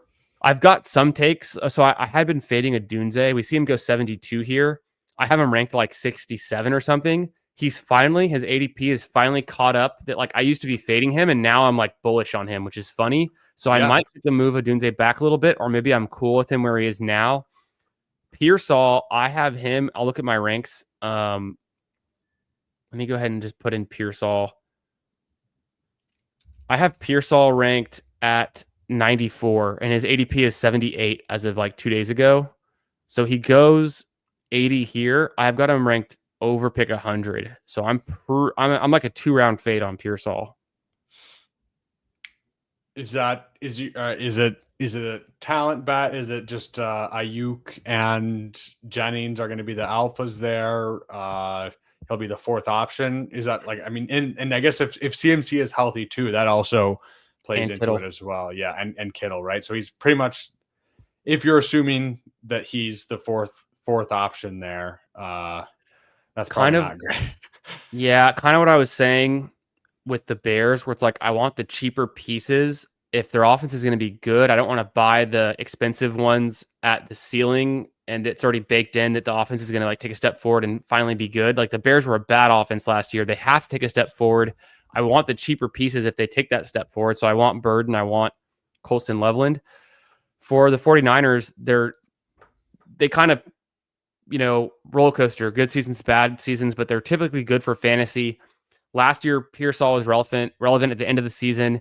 He hit during the best ball playoffs, and so we maybe have some kind of like bias towards that, meaning he was good, but he was pretty bad the whole season when he came back from his injuries and all, what happened. But McCaffrey wasn't playing, and that feeds into it. And then cheap. If he's the cheapest piece you can get on the 49ers, he's not even cheap. Like he's still expensive in round 7. Yeah, and I think Jeff Mueller, fantasy injury guy on Twitter, has been bullish on Ayuk's recovery. At least we're still far out, but from what he's seen so far. So if Ayuk starts to push up, then I'm assuming the push and pull will be Ricky Pearsall falling back down. So I think you'll be able to get a better price on Pearsall. Like you said, if Ayuk and Steph Diggs got injured almost in the same weeks, like if we see, I think it was 1 week apart, maybe. If we see that Steph Diggs is good to go, and we see Ayuk's good to go, like Pearsall could continue to fall. Yeah, I think that's fair. Like that 94, so. Yeah, that 94, 100-ish.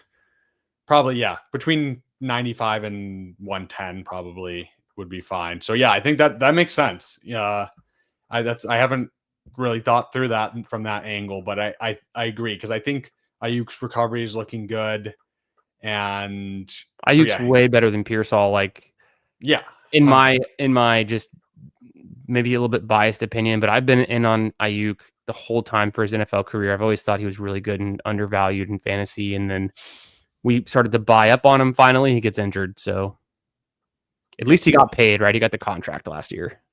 Yeah, I was with Mathology in email last night, and Mathology is very, very in on the 49ers this year. And yeah, I'd rather be betting on the guy we know is really good in Ayuk. And so yeah, I think if Ayuk continues to rise up, he'll move up probably into the 6-ish round.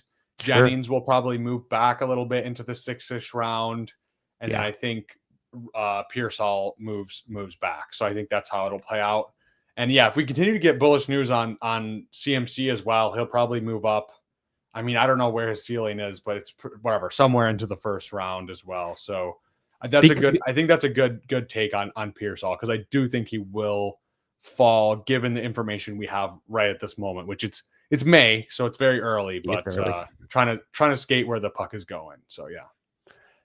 Debo is no longer there. There's that component to maybe why people are still high on Pearsall, but we weren't really drafting Jennings last year, and now Jennings is in that spot. So all of a sudden, there's just a lot of players that are going in the first 8 rounds for one team.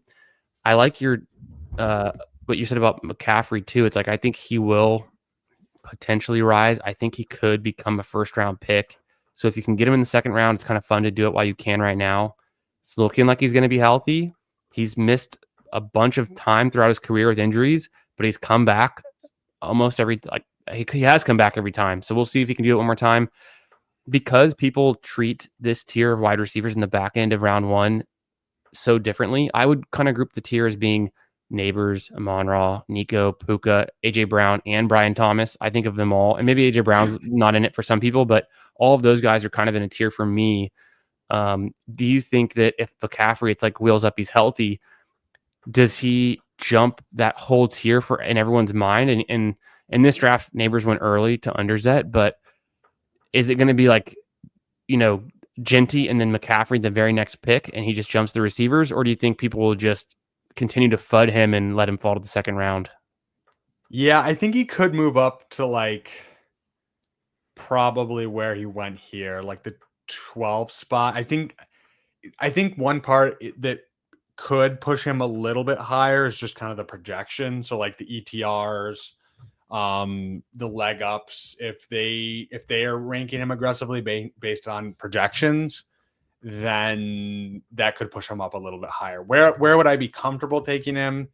Probably where he went right here, like the 12 spot. But I can see in August, he's fully healthy. He's practicing. He's projected to get his normal Christian McCaffrey workload, that it's hard. Like the projections are just going to look so good that people are going to buy in. So I think he could be going where Genty's going.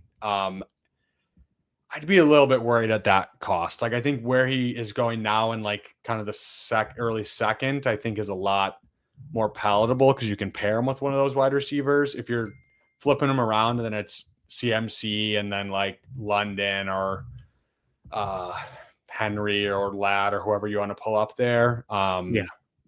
Not as appealing to me. So yeah, we'll see. I mean, if we continue to get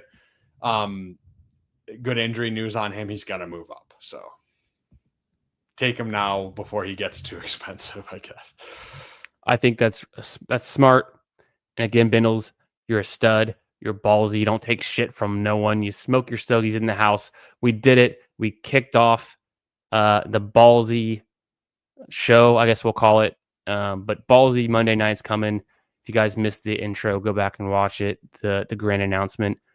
Bindles, appreciate you being here and making time for this. As always, looking so forward to our mini streams that are going to be coming up, and we'll be drafting all summer. You guys know where to find it. And I'm going to play out our Arnold mashup one more time. Let me move us off the stage, get rid of the overlay. We'll see y'all real soon in another one. Ballsy coming to you Monday nights. Be there for it.